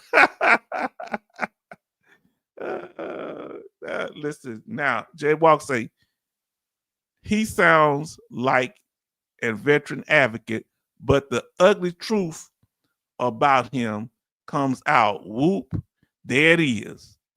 He's a Trojan horse. Now look, glad to be back, H-Town. I'm glad you're here. It means so much to me. I know sometimes y'all be busy. Sometimes I say things that might throw people off, but my love is for you consistently. I need you here. You important me. You give me the energy I need because I want to put this truth out. See, family, this ain't going to get less interesting as we go. This thing is going to get more interesting until I can't do it no more, until I'm off this earth. I'm going to be telling this truth. You understand? Yeah. And y'all just keep it going. Huh? Shoot. Now, Congress need generational income low cash to control. Yes, they don't want us to have an advantage. They can't touch our benefits like they can touch food stamps. They can't touch our benefits like they can handle the homeless. They can't touch our benefits like they can gentrify my neighborhoods where I grew up, the black neighborhoods where they depressed and they won't let us get loans, but they'll let other people that are not black come get loans, and they come take over the neighborhoods and they tell us, oops, come to find out we got just as good credit as they do. They just won't do it. Thinking all the time, you don't qualify. So, but with our benefits, we starting to get, all of us veterans, whether you're in the North or you're in the South, whether you're black, white, rich or poor, it don't matter when it comes to compensation, right? You're compensated for a condition you have to develop, so that levels the playing field. What do you think they're trying to do to unlevel the playing field? Let us know. Life be lifing. I know y'all understand. Yes, indeed. Just know we here for you whenever you get back. Fam. Whew. Now, let's get to this here. Remember, he say, perverse incentive, that it perverts. Guess who's being perverted? He's saying the veteran is being perverted by wanting their military retirement, the full military retirement, and a full VA disability. My friend just got 80%, and he getting now his full retirement and his full disability, but he ain't working no more. He's injured. He's hurt. You understand? This is Sergeant Major now. How you gonna call this man who served honorably perverse? I know he said the incentive is perverse, but he's saying that the incentive is perverting people. That's a horrible word to use, ain't it? Perverse. He said it. Perverse sounds like something like a sadistic or somebody trying to harm a child. Perverse. That's a heck of a term for him to use when it comes to veterans using or utilizing their VA benefits. Why would that be perverse to utilize benefit that you earn, that the law say you deserve? Perverse incentive? The VA say we qualify for it. Not really surprising right now. Let's continue. On fraud, let's talk about claim sharks, who often promise benefit increases by submitting questionable evidence for a hefty and illegal cut of the action. The VFW has led the fight against this. Now, you see how he switched to it? First, he talked about the perverse incentive, veterans being perverted by these incentives. Now he said, well, let's talk about claim sharks. Well, it wouldn't be no need for them if you thought we shouldn't get them benefits. Because one thing I could tell you about the claim sharks, they may be in it for the money, but they ain't talking about it's perverted for us to get full retirement and full VA disability. That, you know what they ain't saying? It's perverted that we get benefits for our family. They want you to get as many benefits as you can get. These claim agents, I ain't gonna call them claim sharks. What he called them claim sharks. They don't care if we get the full benefits. Matter of fact, they want us to get us because that's more benefits they get some a part of, or some of them really like helping us. Okay, I've never heard an unaccredited claim consultant call veteran benefits perverse. Have you? They may have thought it. I've never heard them say it, but I just heard this man say that our benefits are perverse incentives. Come on, let's talk about it. Fam, is H-Town breaking it down? Let me know if I'm breaking it down. Who else told you this? I'm telling you, I'm from the streets of Houston. I know the game when I see it. I'm not a country boy, but I'm a Southern man. And I know, you understand? I grew up in the city, baby. Baby is just a term we use, okay? In New Orleans, they say, baby. Victims, perverse, same talk, down class. You understand? It's like we're degenerates almost they're describing, that we can't break it down. Thank you so much. We're going to break it down. Let me tell you something. I don't let nobody get past nothing with me. I may not even respond. Some people talk to me for 3 or 4 years. I won't respond. They think they ain't got over on me.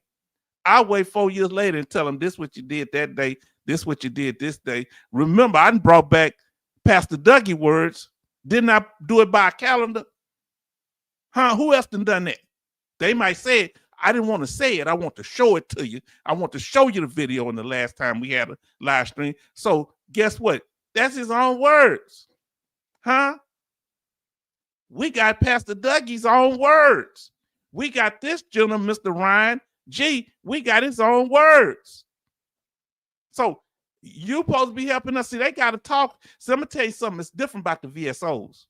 See, the regular public, like the Washington Post, they don't have interaction with us, so they can say whatever they want, grimy about us. Congress, we don't have direct access, so they're going to play nice because we can kind of call them and say, hey, we don't like this, or vote them out of office. When it comes to the VSOs, we have direct contact with them. So he said let's move and switch right over after he said take that, gave us two hits to the stomach, right? To the kidney, and then went back. Well, on another hand, what about these claim sharks? Hold on, you just hit me. You hit me in the side twice. Now don't worry about that. What about this bad guy over here? We have 17 likes and 16 watching. Thank you, fam. Now, J. Oliver say trying to build a new subdivision that markets to veterans on a former landfill with the HOA and gated entrance. I hear you. We need to have our own place we can live. We need, you know what? That'll be a good idea. A veteran community neighborhood. I would love that. I would love that, family. Gary said, we know one thing, you wouldn't need no security. Huh? We wouldn't need no security. It may not even need a security system. All veterans are not pro-vet. Come on now. Somebody listen to what Brother Gary said. Brother Gary, do I have permission to use that term? I might put it in a thumbnail. To let me know. If not, I'm cool. Because I can't be riding off your shine. Let me know. Okay. Likely that guy is directed and paid to say what he said. Woo! Fam.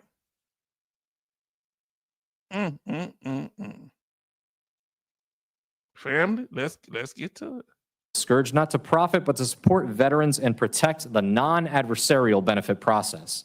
The VFW has testified before Congress 15 times over the last 3 years, raising this alarm. We've had countless conversations with the committee seeking to stop the fleecing of veterans and taxpayers, but our calls have gone unheeded, and we're now targets of the Washington Post, accusing.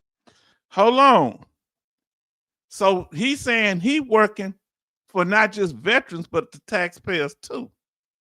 So when you get those Chapter 35 educational benefits, that's more money coming out the taxpayer pocket. Listen to what he's saying. This is why he call it a perverse incentive, because on that end, he's trying to look at, see, you can't serve two masters.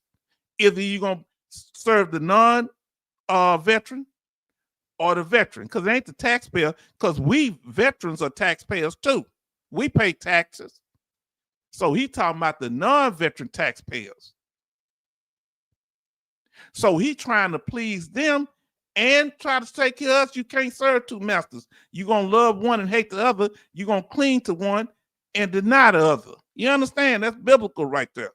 Now, M.G. Smith said, I got to read the rest of what brother, I don't know if I said the whole thing. Say, brother Gary Walker say, all vets are not pro-vet. Likely that guy is directed and paid to say what he said. Yeah, I did read that, but I had to read that again. Good information.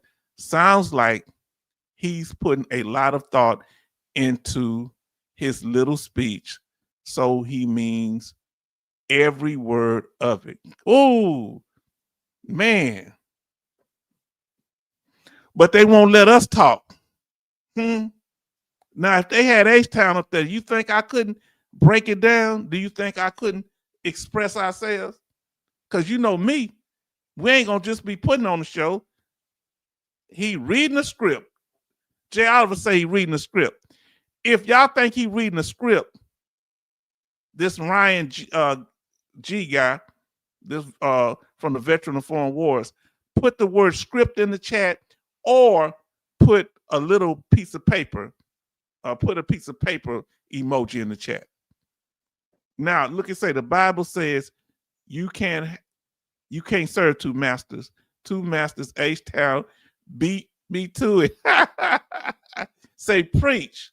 Yeah, how you gonna look out for us? You know what I'm saying? How you gonna hold on? Look at you say, I need some toilet paper around this place. They start, you know what it is. You know how it is on, come on now, Farm Rebel, we know how it is when you own these ranches and these farms. You got to watch where you're walking. You can't walk nowhere near him. It's dropping everywhere, especially if you have horses. You know how it is with horses. Them cows, that's good fertilizer, though. Good fertilizer. Listen, Betty Bob said H-Town, they would have never showed this video of you. Now tell me what you mean by that, because that seemed like some good information. H-Town, they would have never shown this video of you. What video? You talking about what I'm doing? Oh, look. She say, yeah, reading from a script, Betty say. Horse poop smells like wet cut grass. Politicians smell just foul. Script. They reading from a script.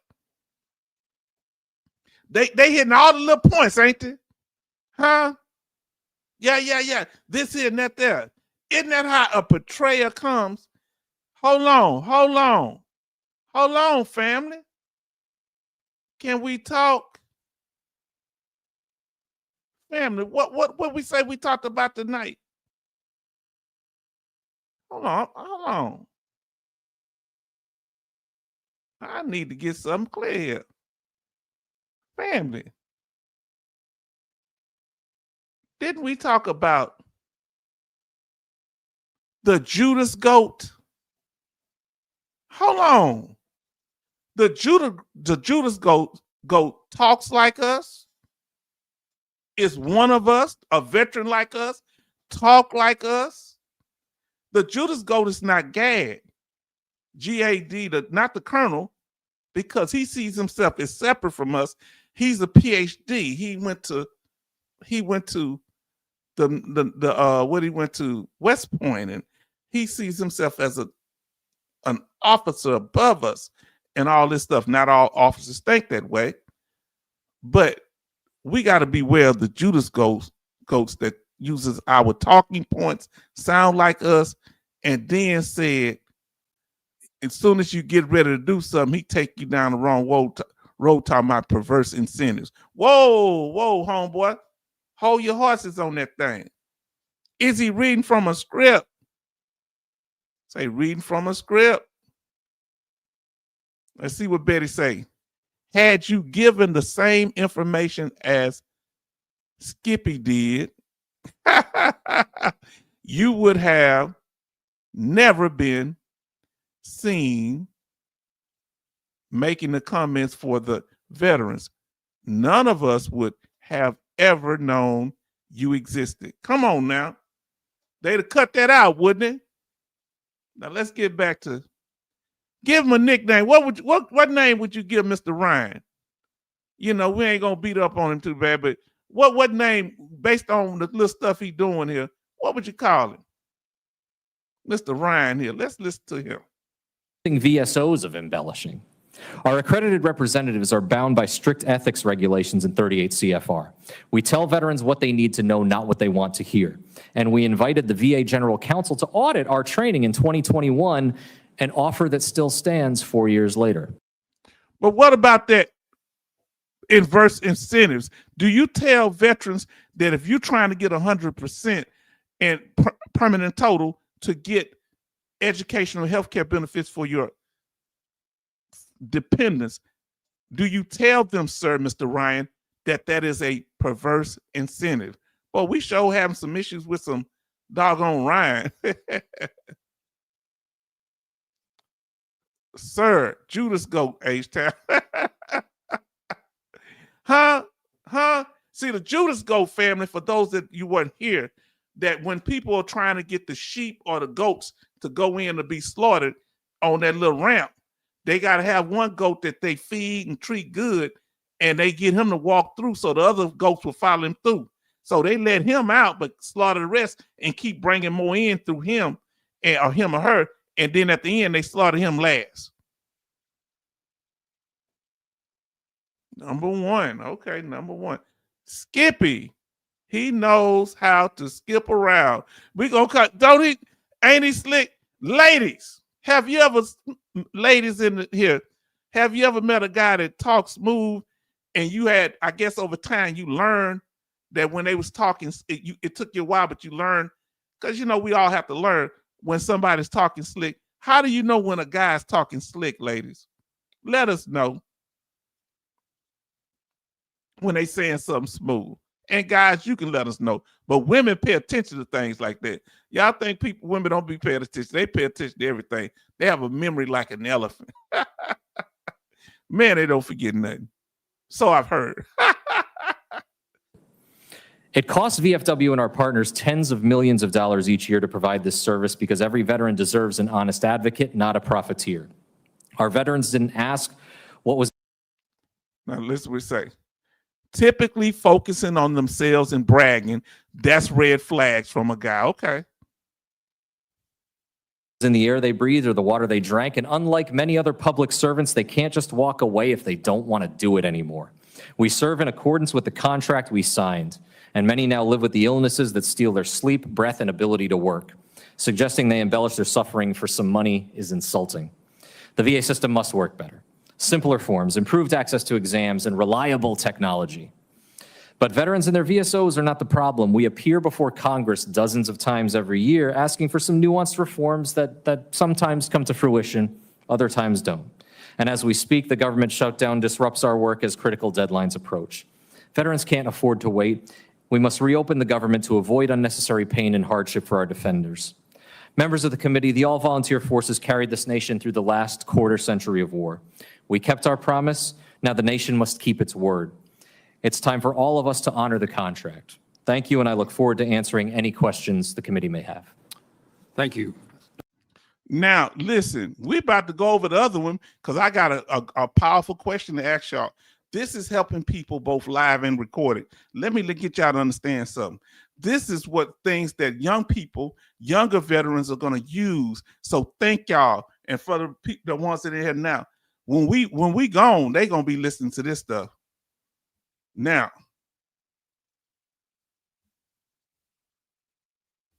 I got a question for you. Now, we're going to listen. We've heard him. And I'm about to ask you a question in a second. I'm not going to interrupt this time.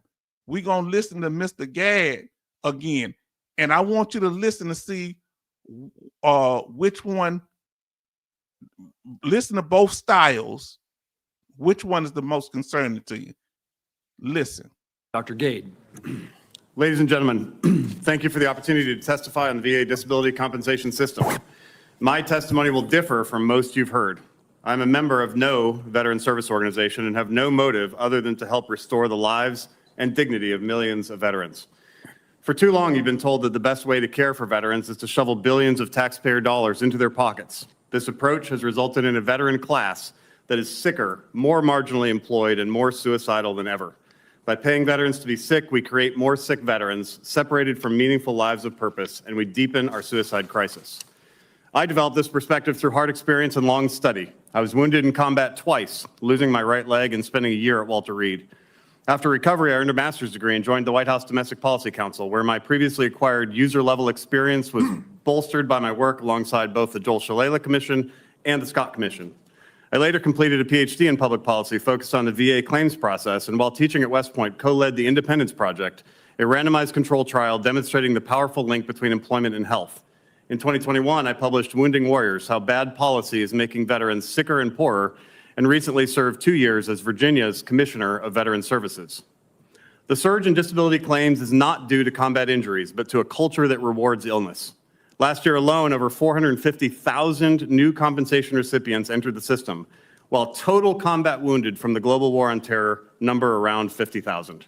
Last year, more than 270,000 veterans began receiving compensation for tinnitus, which is 100 times the number of GWAT amputees over a 20-year period.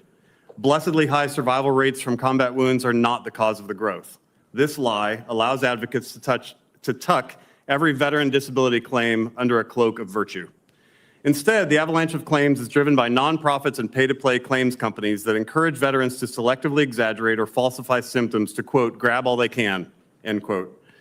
Aging, genetic, and lifestyle conditions are increasingly labeled service-connected, resulting in tens or hundreds of thousands of veterans rated as 100% disabled who have no true incapacity or whose incapacity would have eventuated regardless of service status. So I seriously got right there. Both of them, Mr. Ryan and Mr. Colonel, Lieutenant Colonel, PhD, Daniel Gade, both went straight for the 100%. I told you they're not trying to stop from the low ratings. They want to go where the money and the benefits are. Now, am I lying or telling the truth? You tell me.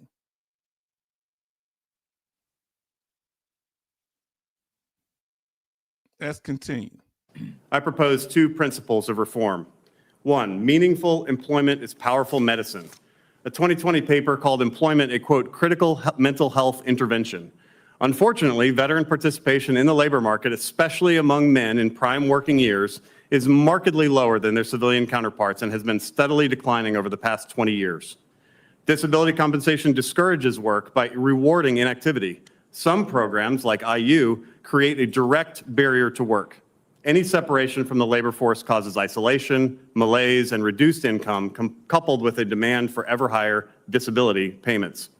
We should shift dollars from paying veterans to be sick towards meaningful incentives for gaining and maintaining productive employment. Both of them talk about money. One saying don't give people their military retirement and their VA disability. Don't give them don't offset it all the way. And the other one, he's saying that they shouldn't pay your VA disability at all. Just send you to the hospital, Mr. Gade here, PhD, sir. Early positive incentives can have a long-lasting positive effect, as demonstrated by the Independence Project. 2, disability compensation is a destructive goal. Disability is a negative word. In Latin, dis means not, opposite of, or apart. The disability compensation system pulls veterans into a destructive identity as, quote, disabled veteran, rather than helping create a positive, forward-looking life and career. This system is anti-thriving, anti-productivity, and ultimately anti-veteran. Further, it discourages future generations serving by painting veterans as a troubled problem class. The compensation system traps veterans into a disability identity, teaching them to chase 100% rating as a proof of honor or source of validation. 9 of the top 10 conditions for newly... Who went for 100% rating or a high rating because they was chasing honor and validation?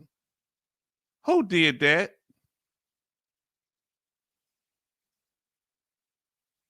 Who did that? That don't even make sense. Family, y'all been doing, I've been busy typing something up, so let me get back to y'all. Family, let's see what y'all saying here. Farm girl. Call him Lion Ryan. Skippy. I like Skippy and Lion Ryan. I like both of those. Now listen. Hold on. I got my eye been itching, family. I don't know why. Family, we getting into it tonight. Aren't we getting into it? Gary say perverse definition, showing a deliberate or obstinate desire to behave in a way that is unreasonable or unacceptable, often in spite of the consequences. So what's unreasonable or unacceptable? What's unreasonable by a person who served 20 years and retired getting the full compensation for that every month? And if they became disabled too, they should get the full benefit of that. It ain't fair to them that they have to offset it, because what about people that didn't get injured and retired? They get just their retirement. So how are you going to treat the person that got injured and retired the same as the person that just retired without any injuries? Is that fair? Is that reasonable, unreasonable? Is it reasonable that if a veteran is totally disabled, that they should be able to provide for their family? I love that definition. Thank you, brother. Family, we breaking this thing down like nobody else can. You understand? We are. Like I used to tell you, get in trouble with a woman. I said, she about to leave me. I said, baby, it's about us. It's all about us. Let me pull this over. I'm going to catch up on the chats here. Oh, keep complaining. Keep complimenting me until, that's how the guys do, until I just know that they are angling at, thank the Lord, I'm old now and no one pays attention, LOL. Let me tell you, get on your nerves. I'm going to tell you, get on your nerves. I mean, sometimes I be going places and younger women be trying to get my attention. I'm cool. I ain't saying I don't see no attractive woman, but baby girl, you good. I got shoes that's older than you. And I ain't trying to deal with the headaches for the most part. Now, I love being old and a grandma. Ain't nothing wrong with being a grandma. That don't mean you still not beautiful, though. You still beautiful. Now, farm girl say, just wish my body was skipping along a bit better. Yeah, we all feel that way. Now, listen, younger ones like lambs to the slaughter. Come on, let's talk about it. Yes, sir, Mr. Charleston, Brother Charleston. Now, listen, Gary Walker, that speech was written for him. Yes, indeed. Gee, Gad, yes, this then say Gary Walker script. Now, Farm Girl Rebel says, this is the third time hearing this guy. It hasn't improved. I thought it would get better with time. I thought we could redeem him. Now, PhD in human relations in workplace. Yes, when. Now, listen, I got to catch up. Now, Farm Girl Rebel say, this company, now think about it. He's not connected to any veteran organization. So what is his axe to grind? He's on a personal vendetta against veterans? And he's supposed to be a veteran. How many of you know he lost his leg he's in combat, he says. I don't know no colonels that's on the front line, so he might have caught a stray in the back. But my question is this here. And usually when I was over there, it was friendly fire. My question is this. He retired. They let him stay in with one leg. Do you think he get his VA compensation and his full military retirement? What do you think? Now, the other guy was talking about, shouldn't he offset? If he lost the leg, you think he ain't getting VA disability? Come on now. And they let him stay in until he retired. You see it said retired on that thing right there. You think I'm stupid? See, they talk, they ain't nothing but hypocrites. And they ain't gonna pull that small time stuff over on me. You think he was offset? I'm asking for a friend. Now listen, his company in Interfuse has gotten millions in government contracts. I guess you're talking about this gentleman here, as well as being recipient of a grant for business owned by disabled vets. Boy, these con men, they want to be the only one to get blessed. MG Smith say, he makes me vomit. This is his opinion, and it's more propaganda to me. And it's like a whole everyone got one.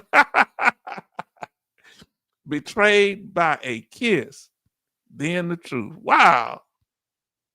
Family, y'all coming with it tonight.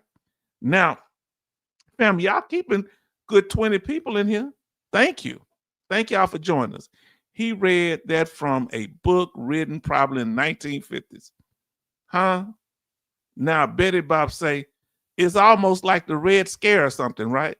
My favorite is when other soldiers lie and say, I was wearing this wedding band so to get the woman to leave me alone. The guy is ugly trying to con you. Yeah, I'm wearing this wedding band to get women to leave me alone. It's like the ugly chick at the bar. All the other women being filled, the guy's feeling them. She say, why are you looking at me? She trying to run all the men off. Why are you looking at me like that? Girl, go sit down somewhere. Now, Farm Girl say, true, Betty. Farm Girl 100%. Then MG Smith say, I think he is auditioning. I think he is auditioning for the Trump administration. You think Doge 2.0? Yep. Come on. Come on now. Now let's see. Let's finish it up. Rated veterans are easily exaggerated or totally unverifiable. We need a system that affirms veterans' capacity to thrive, not their presumed fragility. Here are several steps that would protect the integrity of the system. 1, treat but do not compensate for non-disabling conditions. And non-disabling condition? Who would define what's non-disabling condition? So mental health is non-disabling? How would you know whether it's non-disabling? Excuse me? Oh, stuff that like with the Washington Post, things that you can't see. If I can't see, you say my leg missing, so I'm disabled. I was in combat. I don't know what kind of combat you was in. You could have been in a combat zone. That don't mean you actually in combat. And eliminate conditions caused by genetics, aging, or lifestyle from the compensation rolls. Sleep apnea is one obvious example. There are hundreds of others. 2, require active treatment for compensated mental health conditions. If compensation is warranted, so is care. Now, I don't know how you're going to require. Let me explain.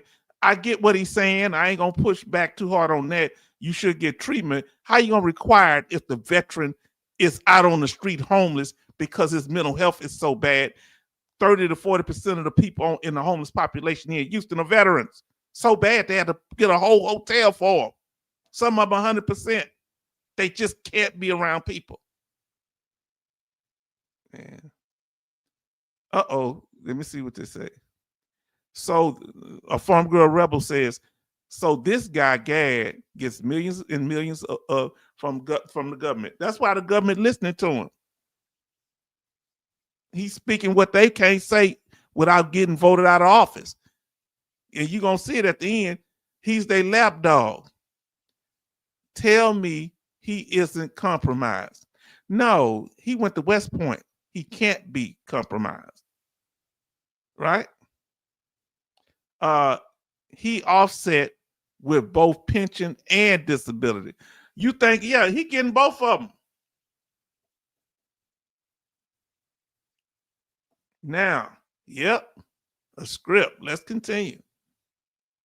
3, extend VA medical eligibility to all service-connected conditions without tying it to disability ratings, removing an incentive for false claims. That's confusing. To all this without tying it to service connected. What are you talking about?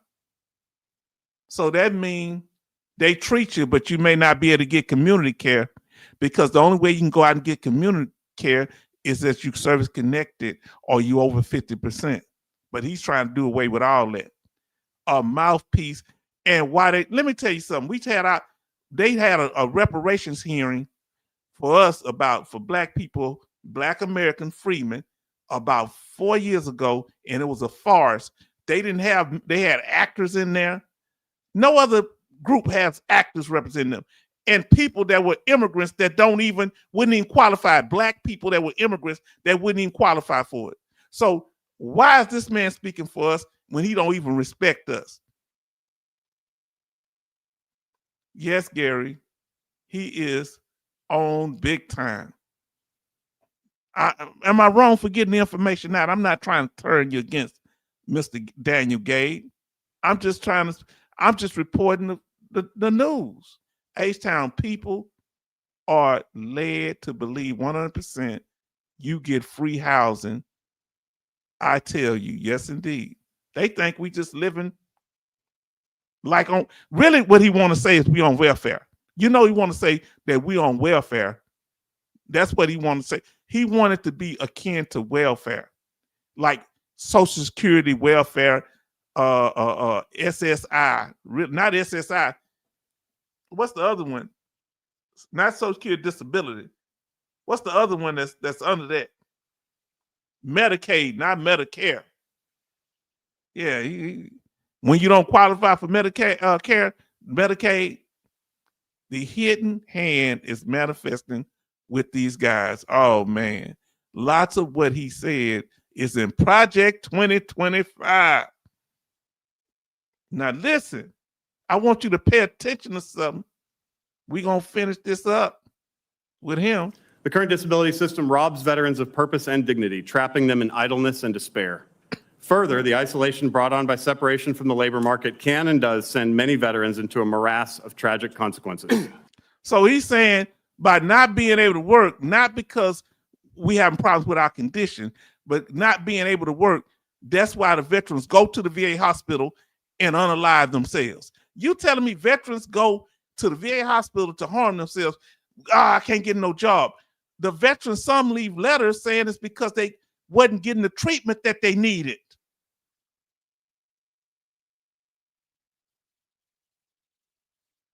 If they don't go to the job, several veterans then went to VA hospital and took their lives on live. I don't like reckless talk. Come on now. Call him an A-hat. Say, yes, Coasty. Wonder if he was a contributor. Y'all, something else. Coasty say, Farm Girl wouldn't surprise me. Reform will be difficult. Entrenched interests protect the status quo, but it is essential. A close look at past changes shows that what survives the legislative and rulemaking process are usually additions to existing programs or the creation of new programs. The VA budget grows inexorably despite the system causing immense ongoing harm. Deep structural. So us getting our benefits, us getting the PACT Act, many of us are starting to get the benefits that we need. It's causing harm. So what they're saying, we're gonna need to change this system, boss. Huh? That's $1 in the curse jar. Yeah, the $1 in the curse jar. Reform will save lives and restore what veterans truly need: meaning, work, and hope. And to Senator Tuberville, so what we need, look, now listen, he say Senator Tuckerville. So you about to find out who Buddy's kissing. Senator Tuckerfield. We need to find out who he is. Yes, indeed. He say we need what? Some hope. Let me see what he said.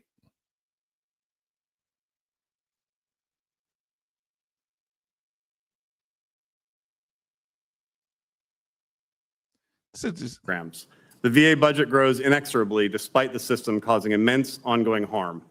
Deep structural reform will save lives and restore what veterans truly need: meaning, work, and hope.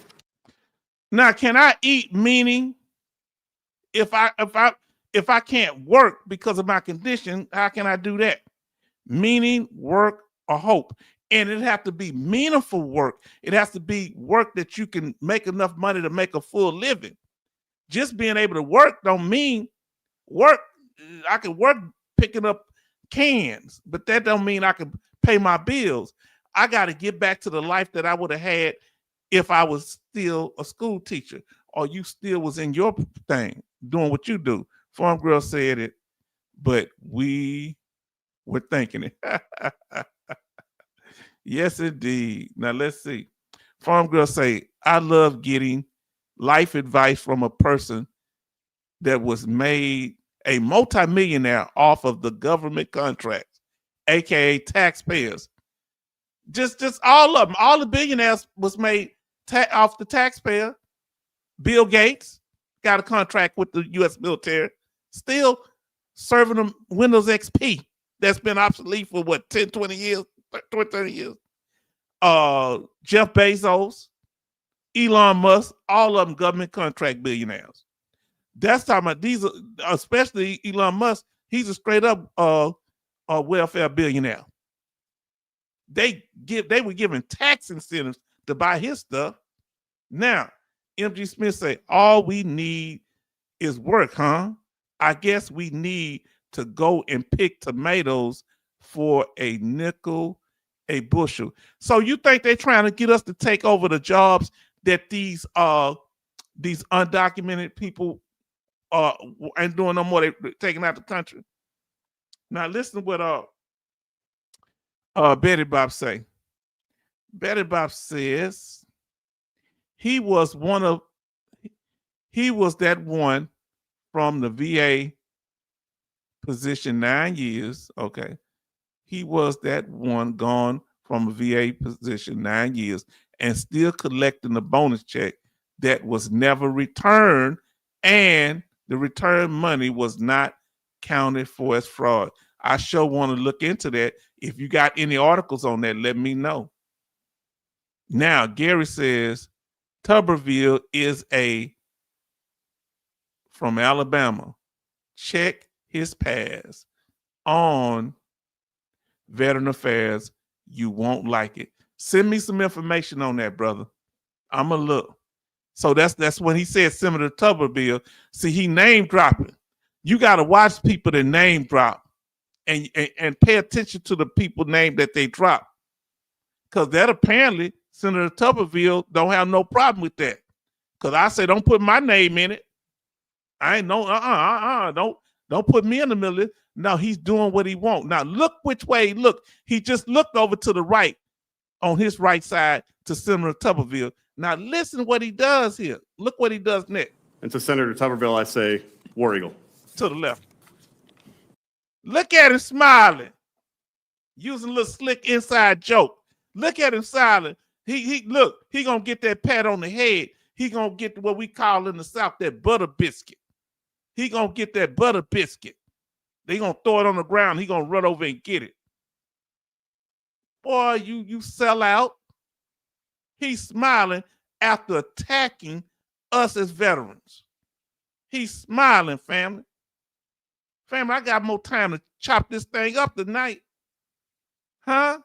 Do you see the look on this man's face? He don't care that he just insulted millions of veterans that are trying to get their benefits, a few millions of veterans that have their disability and that are struggling. Look at him. What you think he would say about special monthly compensation? Do you think he would say we would deserve it? Some of these guys and some of the women, they feel like we shouldn't get nothing for erectile dysfunction or nothing like that. They were criticizing that. Or watch them on TikTok. They do a whole bunch of little slick videos. Now, Coach say, where does he get off telling veterans what they need? He said he is a lieutenant colonel. He lost his leg in combat operations. What is the colonel doing on the front line? He must have caught a stray in the back. Could have been friendly fire. And no colonel on the front line. Because you take out the colonel, we won't be able to communicate with each other. Did you hear what I just told you? Let me come up here. Let me tell you something. Having been in combat, you don't want to mess with the officers. You want them to live because you end up shooting each other because you won't know where everybody's at. The colonel knows where everybody is, and he communicates to the captains who spreads it to the lieutenants, and we'll know what's what, where we cut down friendly fire, fam. Because when you got smoke going on, you don't know who's who. If somebody shoot at you, let me tell you something. I'm going to tell you a combat truth that nobody told you in a movie or nowhere else. When somebody shoot at you, you're going to shoot back. If unfortunately somebody that you care about, it's going to bust you up, it's going to hurt you. But if somebody's shooting, you're going to shoot back and then ask questions later. Telling you. So this dude here. Now, Farm Girl said, I just want to start digging and digging. Might be some interesting skeletons. Yes, indeed. I want y'all to get information on this guy. We need to see, because we need to make an example out of him. We need to make an example out of him because they're going to send more trolls like this, like Mr. Expert, who used to tell me how they talked about this in private groups. He said he's an accredited claim agent. He said other claim agents used to talk like this about us, and he said he was defending us. Yeah, Mr. Expert used to, he tell me that, trying to get me to let my guard down, but I just listen. Huh? He is on lock, stock, and barrel, like a cat smirking that ate the mouse. Do y'all see it? Hold on, let me pull it back up here. Look at that, family. Is that a face that can be trusted? Is that a mature face? Have you ever seen one of your commanders have that expression? I don't see him leading men and women anywhere.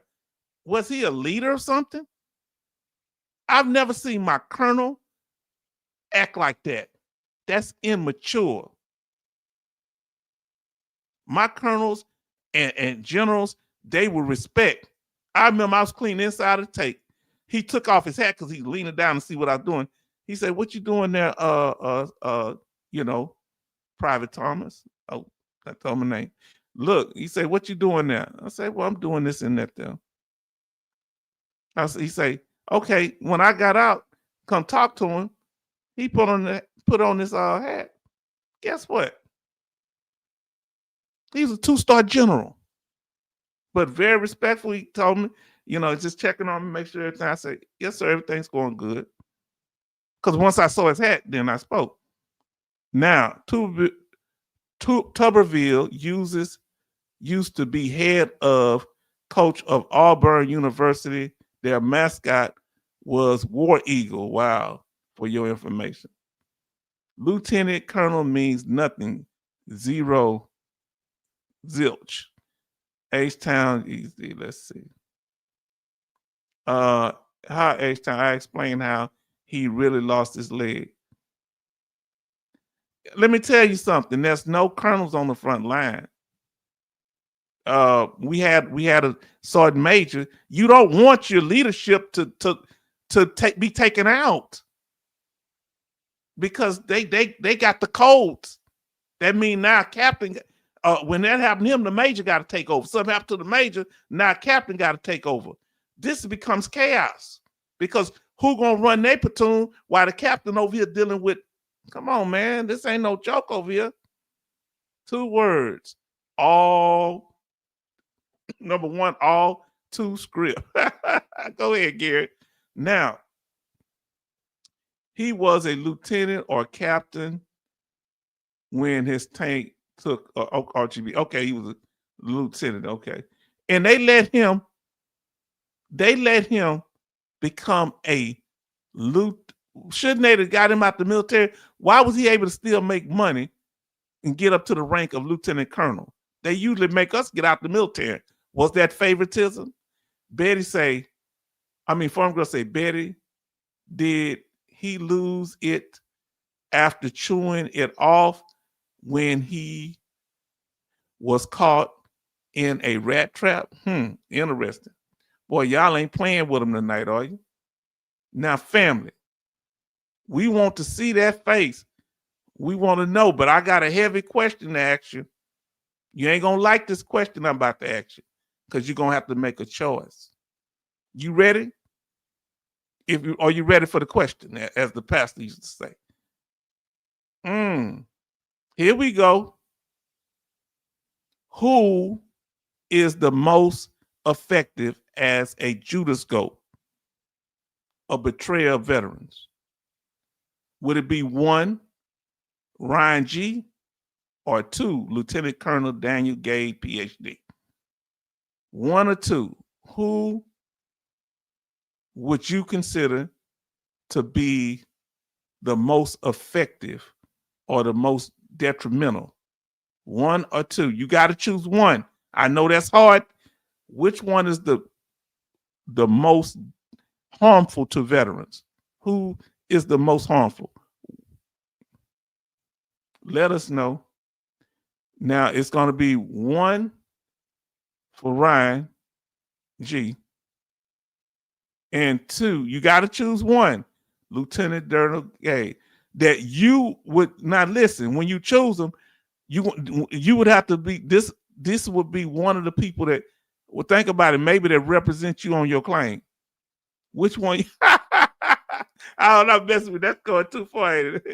Now, Betty says, let me turn some music on to calm us down a little bit. Because this been getting heavy here. Let me know if the music too loud. I'm gonna turn it up a little bit.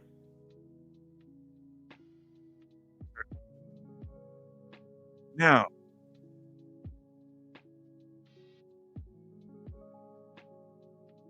Betty say, Farm Girl Rebel, he lost his leg messing with someone else's house. So why not lie and say he lost more?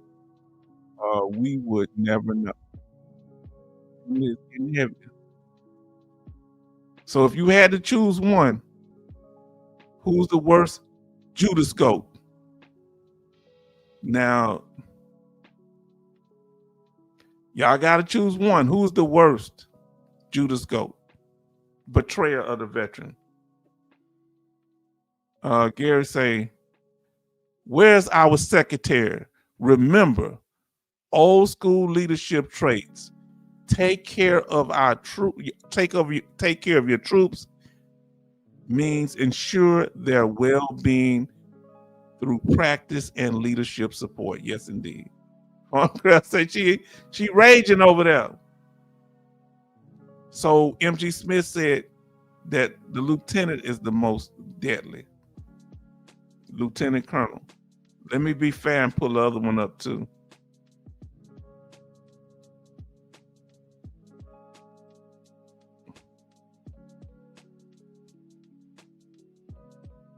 Oh, okay. I got to pull it back to the stage. Give me a second here, fam. I want to get him back up.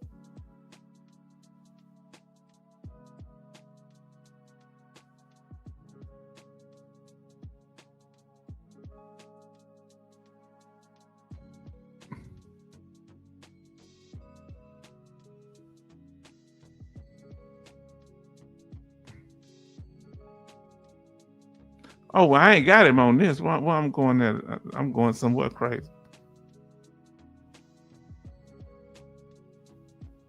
Now,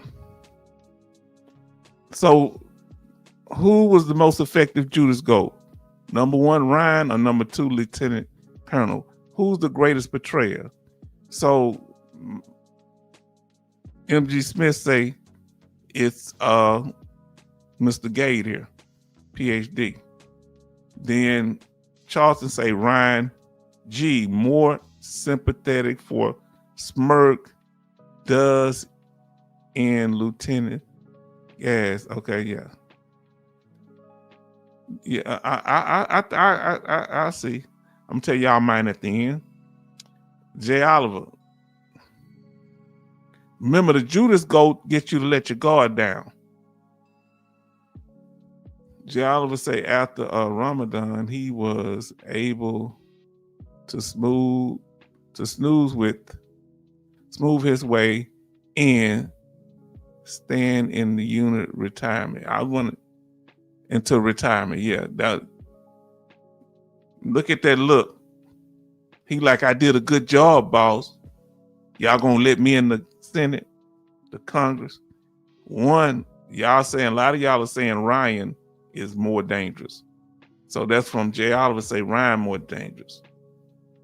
Coasty say Ryan is more dangerous. I'm not Coach say Ryan, then he says that Mr. Gay, PhD, more dangerous. Smith says the Judas goat, the most dangerous Judas goat is MG Smith said is Mr. Gay. Okay, which one is more effective at betraying us? Now, family,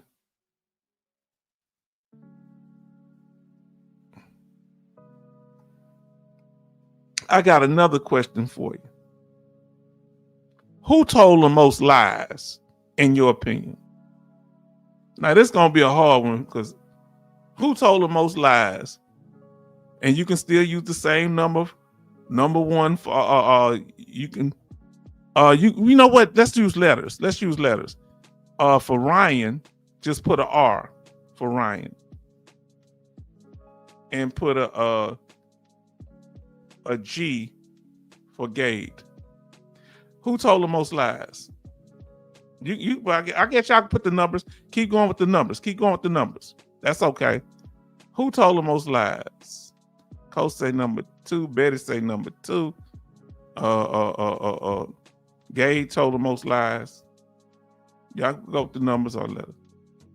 I might help him if he was drowning in a hot tub, but I might wait a bit. Oh, a little bit. Oh, Lord. Wow. MG Smith says, whoa. Man, say.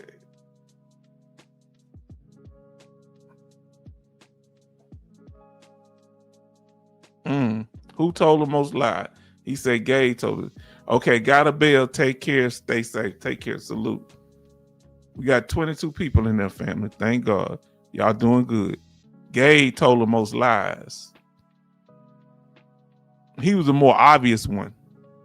Ben Oliver says that Ryan told him more lies from the Veteran Foreign Wars. Say good night to our brother. 2, Gade told the most lie. Colonel Gade told the most lie. Right, Gade, secretary, always says he wants to take care of his veterans. Woo! Right, Gary, the secretary always talking about, secretary of VA always saying that. Look, we got Matt in here. Matt, you come in. We've been doing good, Matt. Betty said Gade told the most lies. Who told it? Everybody said how 19 watching 20, 19, I don't know what that is. Let me know which. Evening, Mad family, we at it. Did we do it tonight or did we do it? We need to have live streams like this more often.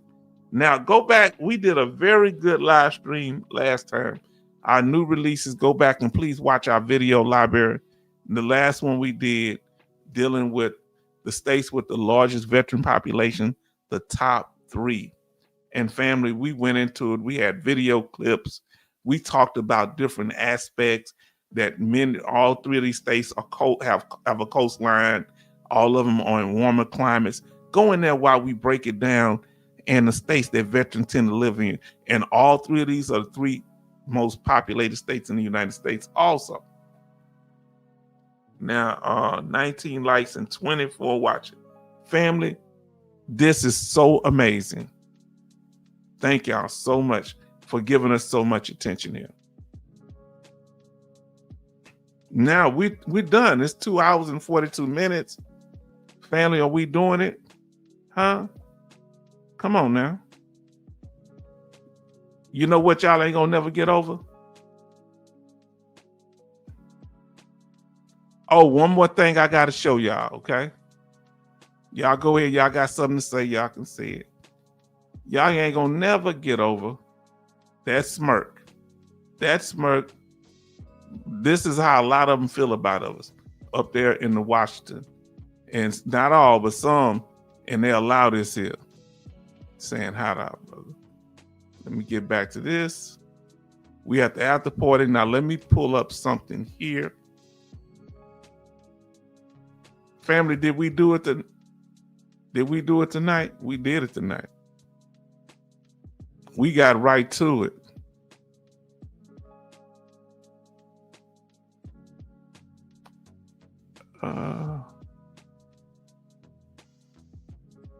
Now here go the GOP, the Republicans. Are y'all ready for the question?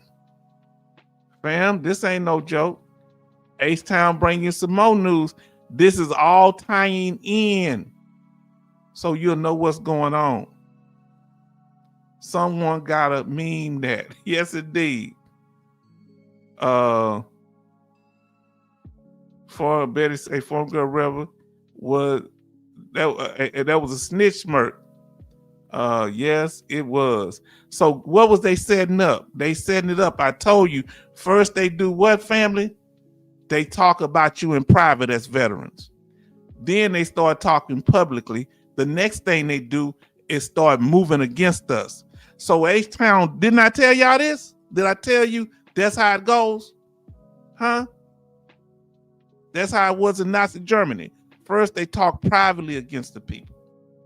Then they start talking publicly and then they moved against them. Family, are you listening to me?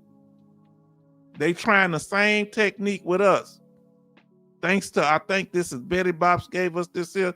I want you to listen. I want you to pay attention. Look what's on your screen here. Huh? Come on now. What they say right there?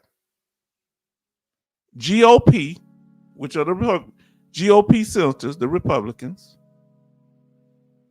GOP senators proposed commission to study VA disability ratings. Huh? I know this is gonna be the last one. At least I'm tying it in. Oh goodness, H-Town, too much news, overload. But I'm tying it in. I'm sorry. This will be it. Oh Lord, look why they doing it. Look what's motivating them, they say, the GOP. In wake of a Washington Post investigation, was it really an investigation or was it just a report? In wake of a Washington Post investigation into fraud within the Veteran Affairs disability system. Now, hold on. The VA already reported this to Congress. It ain't like they didn't know. And watchdog recommendations that the VA modernization, that the VA modernize its rating schedule. A Republican senator has suggested creating a commission to review the VA disability compensation program, because too many veterans are getting benefits now because of the PACT Act. Too many poor veterans are getting benefits. Too many Black veterans are getting benefits. Too many female veterans are getting benefits. So they got them. Several of them in that Congress, in that office, that's millionaires, they got their benefits, but they don't want you having yours. Excuse me. Because they're not talking about taking their benefits away, right? They ain't gonna take no special forces away, their benefits, right? And they don't care about no combat veterans, because many Black veterans are combat veterans. They gonna take our stuff too. Get on away from with that. It ain't combat, non-combat. You get your benefits based on being service-connected injury. Now, at a Senate Veteran Affairs Committee hearing Wednesday in Washington. Senator Tom, oh, the name to come back up, fam. That was a softball. Hold on.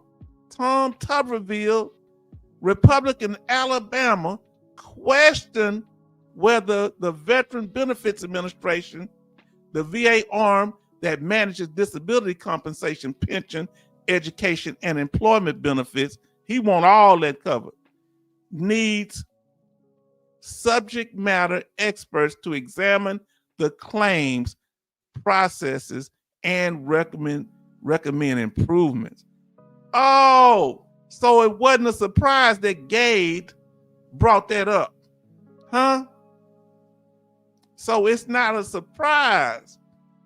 They all in the trick bag. The Washington Post, Gade, and Mr. Senator Tuberville, I think I ain't got it up right now. Huh? Did H-Town tie it in? Tell me if I tied it in right. Did I connect the dots? Recommend improvement. I wonder what those improvements gonna be. What kind of improvement? Oh, that Washington Post takes the fun out of the war. Wow, this is crazy, ain't it?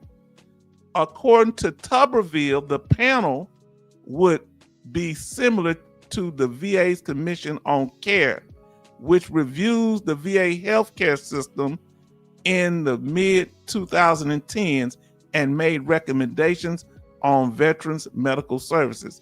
Guess what? The government gonna be over your stuff. This ain't care. You wasn't getting no money at the VA hospital other than travel pay, and they reduced that by opening up clinics. They targeting your funds, your benefits. Remember what they said. He ain't talking about no health care. Look what they looking into. Are you listening to me?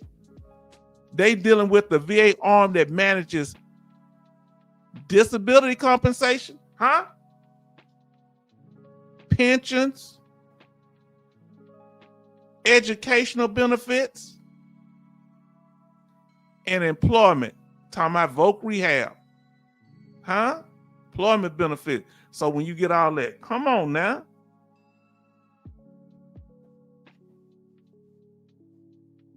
Now, the VA also had an Assess and Infrastructure Review Commission that reviewed the VA hospital system in the early 2020s and made recommendations to modernize it. I don't know why I couldn't read it before, modernize.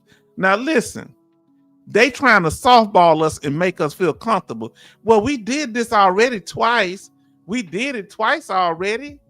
We did it with the VA hospital. Now that's different than my benefits, because me not getting VA health care, if you stop me from getting that, if y'all would have stopped that, that won't stop me from paying my bills. If you mess with my VA compensation, you could destroy my life and make me homeless. Those results in mixed successes, so that didn't really work. With some recommendations adopted, and such as consolidating the VA community care program and expanding access to urgent care and emergency care. So they're trying to rub us good on one side and kick us in the behind on the other. But those include the Air Commission recommendation to realign or close dozens of medical centers and clinics were blocked. Yeah, so they're gonna try to close us. And look what the related article, that old slick stuff from Pastor Dougie. Huh? Family? You see why he was smiling at Senator Tuberville? Did you see why he was smiling at him? Did you see why Gabe was saying, boss, I did it good, boss, didn't I? Yeah, you did it good. He probably gonna pat him on the head later on. Huh? Come on, fam. No more news, Charleston. I don't want to upset you. Now listen how I told you they were gonna tie all this stuff in. I told you this. Now, let me see what I'm gonna do here. All right, I'm gonna kick that. I don't do more news because I can't give you too much. That'll be overwhelming, y'all. Let me come up and read all these things here. Jay Oliver say Washington Post is not Doge or IG. Why would they use that spur anything? Yeah, the spur anything. Sugar, honey, iced tea show. This is, boy, I ain't never heard. That's a good one. Now listen, she's getting deep. I need some information on this here, y'all. Intel Fuzz, the company owned by Gade, is located in Alabama. And who's a senator from Alabama? Is Tuberville a senator from Alabama? You say one hand washes the other, and Brother John is a two-bit hustler. What? They building their money up, but want to cut ours? Are we gonna stand for this or sit down for it? I never use VA educational benefits or employment service. So why they hitting on me? Because they don't want you to use it. They don't want you to have the option, because at some point you're gonna get your benefits. So we gonna, now listen, how many contracts were steered to enter Fuzz by Tuberville? Just wondering. Family, we have to go on the offensive. You remember the last time we were in here that our chat, I couldn't see y'all comments. I say, hey, why y'all ain't comment? What's happened to the comments? Because that's not like y'all. And somebody was messing with it. Remember, they don't have about 3,000 to 6,000 subscribers to the Congress channel. I got 2,000, almost 2,200 now. Tuberville got elected in 2021. He has an election in 2026. He is a ranking member, but a relative newcomer to politics. Is he older or younger? From sports, so he has no love for us. Just I will by any means. Jay, I cannot see any of your comments. Not one. Hold on. Do you see it when it's here? You see when I pull it up here though? Tell me if you can see it up here, Farm Girl Rebel. They messing with our comments again because we spreading the truth. Family, you think that's a coincidence? Can you see the one I put on the screen? Farm Girl Rebel, say yes or no. I only see it when it's posted by H-Town. Family, if we don't get the word out, see, this is why we don't have time for clickbait. All this veterans I got my 100%, so the heck with all y'all. They somewhere in the corner peeing on themselves. They stupid. You sitting there, fool. You sitting there when we need to be here getting together, protecting each other. Now, Farm Girl Rebel, don't look at your goats differently after this broadcast now. They still sweet goats. Now, family, we want to hear from you, family. What y'all saying? Any questions, comments, or concerns? Hold on, did I miss? Now, Tuberville will, let me see, Tuberville will to win by any means necessary. He wants to win by any means necessary. He wants a targeted victory, a sugar bowl of sorts. Yeah, I see that one, Jay. This is concerning me. I got to find out what's going on. They have been sending me things saying, ever since my channel has grown, I don't know if people been messing with the channel, because they send me comments from YouTube saying they have to fix stuff. people been trying to attack my channel, I think. You know what I'm saying? Once you start getting over 1,000, only 8% has gotten to 1,000 subscribers, YouTubers. I'm over 2,000. So that may not seem a lot to a lot of people, but most people never get there, only less than 9%. Family, we got to keep this thing going. You understand? And family, I just want y'all, tell me how that weather is where you at right now. Tell me how the weather, what the weather looking like where you at. Right now it's 58 degrees with the high of 73 and a low of 51. This smells like smell of corruption top to bottom. Now, who else broke it down to you like this that connected the dots?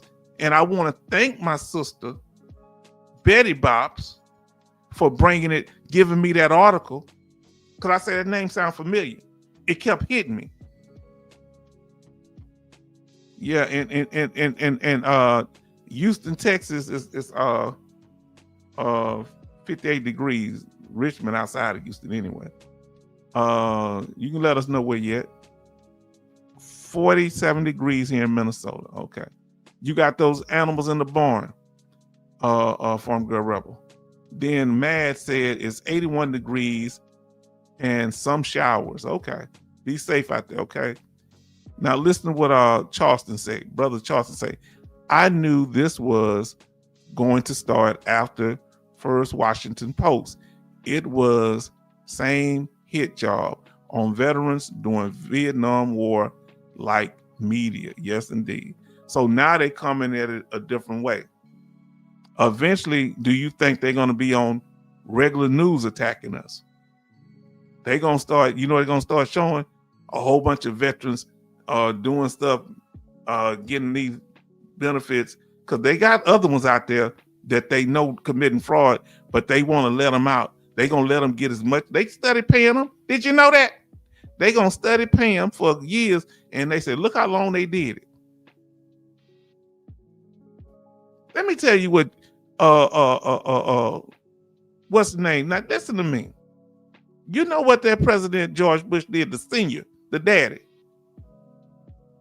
They got a guy that was from DC that was selling crack cocaine to come to front of the White House.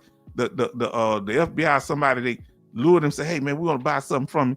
And then the president come, I bought this crack in front of the White House.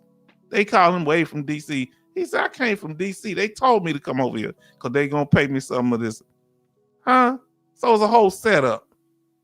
You better watch out for these setups out there. I went researching on Glad. Please send me the information and let me know it's Farm Girl Rebel, okay? Y'all give me some information.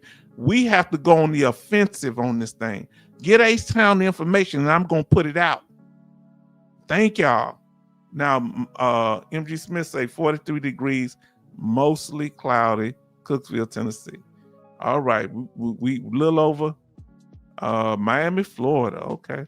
Now, we're going to finish up these last ones. We just a little over 3 hours. We did good. Y'all told me what the temperature was. Remember, being a disabled veteran is a protected status. And they trying to take our protected status. Whether you at 0% or 100% permanent and total, you are at a protected status because once you're 0%, you can always file for an increase. You just need to get inside the door. Huh? You need to get into the juke joint. But you ain't gonna let the vampires in the juke joint. That's like a little hole in the wall or where black people hold parties and stuff. And you watch the movie Sinners, you see, and the vampires want to get in the juke joint. They trying to get in the juke joint and steal our mojo. Are you gonna let them do it? Family? Or you gonna let people talk with soothing words? Huh? Like Mr. Ryan for the Veteran of Foreign Wars. Many people did not catch that he said what? Some real slick things. He was saying very good things. And then he went and said some things that was kind of shady, a suspect. Now let's see. I'm going to research the Bradley toxic cuts. Please do that. Everybody do a little something. Everybody put out what they're going to research if you're going to research something. So, and I really would appreciate it. Betty, I'm sorry I looked over some of y'all. Betty, 46 degrees, clear in Maryland. Good job. That's okay. It's pretty chilly though. Jay Oliver say 68 degrees in LA, smells like pine smoke. My neighbor's burning field branches. Okay, yeah, you know how that go. You know you out in the rural area. Okay, thank you, Jay Oliver. Y'all do that. See, we here to family. We here to support each other. Now, Charleston say 48 degrees cloudy in PA. It's always cloudy now in PA. Bad times are here. My prayers are with you and those in Pennsylvania. Remember, we are protected status. We going over this. Remember, another thing they got a problem with. First, that we are protected status. Number two, that we get passive income. They got to go to work to keep their lifestyle. Many of us can't work, and they get to keep some of their VA benefits. They don't get offset from their VA benefits, VA compensation that they get, some of them in the Congress. Let's see if y'all remember what percentage, let's do a little quiz. What percentage of Congress, meaning the House and the Senate, is veterans? What percent of Congress is veteran? Between 0 and 100%. What percentage of the U.S. Congress, meaning the House and the Senate, are veterans? Bet about 18%. Now, the next question I'm gonna ask you is, what's the second largest branch of the military that's represented? The Army is the largest. What is the second largest branch represented in Congress? And we're talking about Army, Navy, Air Force, Marines, Coast Guard, and Space Force. What is the second largest? You're right, 18%. The Navy. Yes, indeed. Family, see, we going. See, they got a problem with this passive income. They say it makes us depressed. MG Smith say the Navy. 100% is nice, but it doesn't make a person wealthy. Heck, if it is the only income, it's less than the average household. Yes, but see, they don't think like that. They don't want to see us have any of it. They want to be up there by themselves. They see anything. It kind of boils their blood to see the money being put out when they can use more of that money to in Congress to shift it to other places, to get more favors, to get more people like Gabe, give more contracts out, huh? Navy, you're right. Navy is the branch. And another target is our VA compensation. They don't want these percentages. They definitely don't want you to be 100%.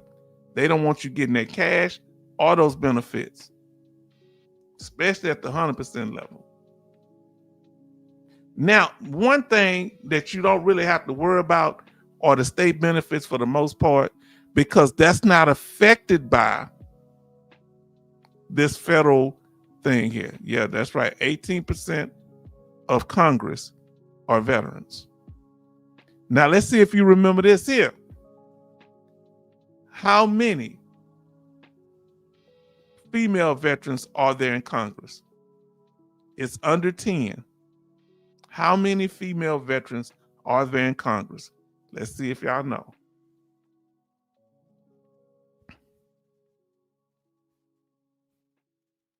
And what are the benefits in your state? How many female veterans are there in Congress? Who qualifies as a dependent? This is important. This is what they're talking. Oh, y'all got it. Betty said it's 7. And MG Smith said 7. Then Charleston said 7 people. 7 people in Congress. Now, Who qualifies? What become a disability, a VA dependent disability, is a spouse, children, or parent. Thank you. All got it right. We're gonna take your answer too. So remember that this is what the Mr. Ryan had a problem with, talking about, you know, the words he was using, that once you get 100% permanent total, your spouse, your children, and this is what's so cool about it, he's including your helpless child. What if you have a child that's disabled and that's 25 years old still living at home with you? He's saying, no, don't give it to them either. That's perverted. And to help your parents, gotta head to bed. Yes, indeed. Getting up early, night all. Yes, indeed. We about to get out of here too.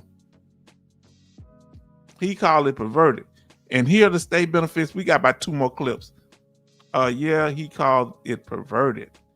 And remember, each state, you need to check your state for the financial, usually in the form of waivers or exemptions, like tax breaks, employment, any state benefits for veterans in your state, educational, recreational, VA dependent, and regular dependent, vet dependent, transportation.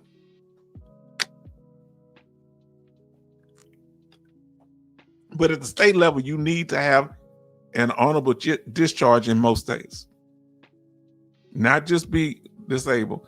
And the people that are covered are honorably discharged veterans, dependents of honorably discharged veterans, disabled veterans, and dependents of disabled veterans. Because you can be honorably discharged and not be disabled veteran. Oh, that's it, family. So did we go over it tonight? Let me get one of these things in. Any final statement? Let's say good night to everybody. Family, we did this thing tonight. The devil always said it's perverted. That's right. They say the devil turn the truth or try to turn the truth of God into a lie.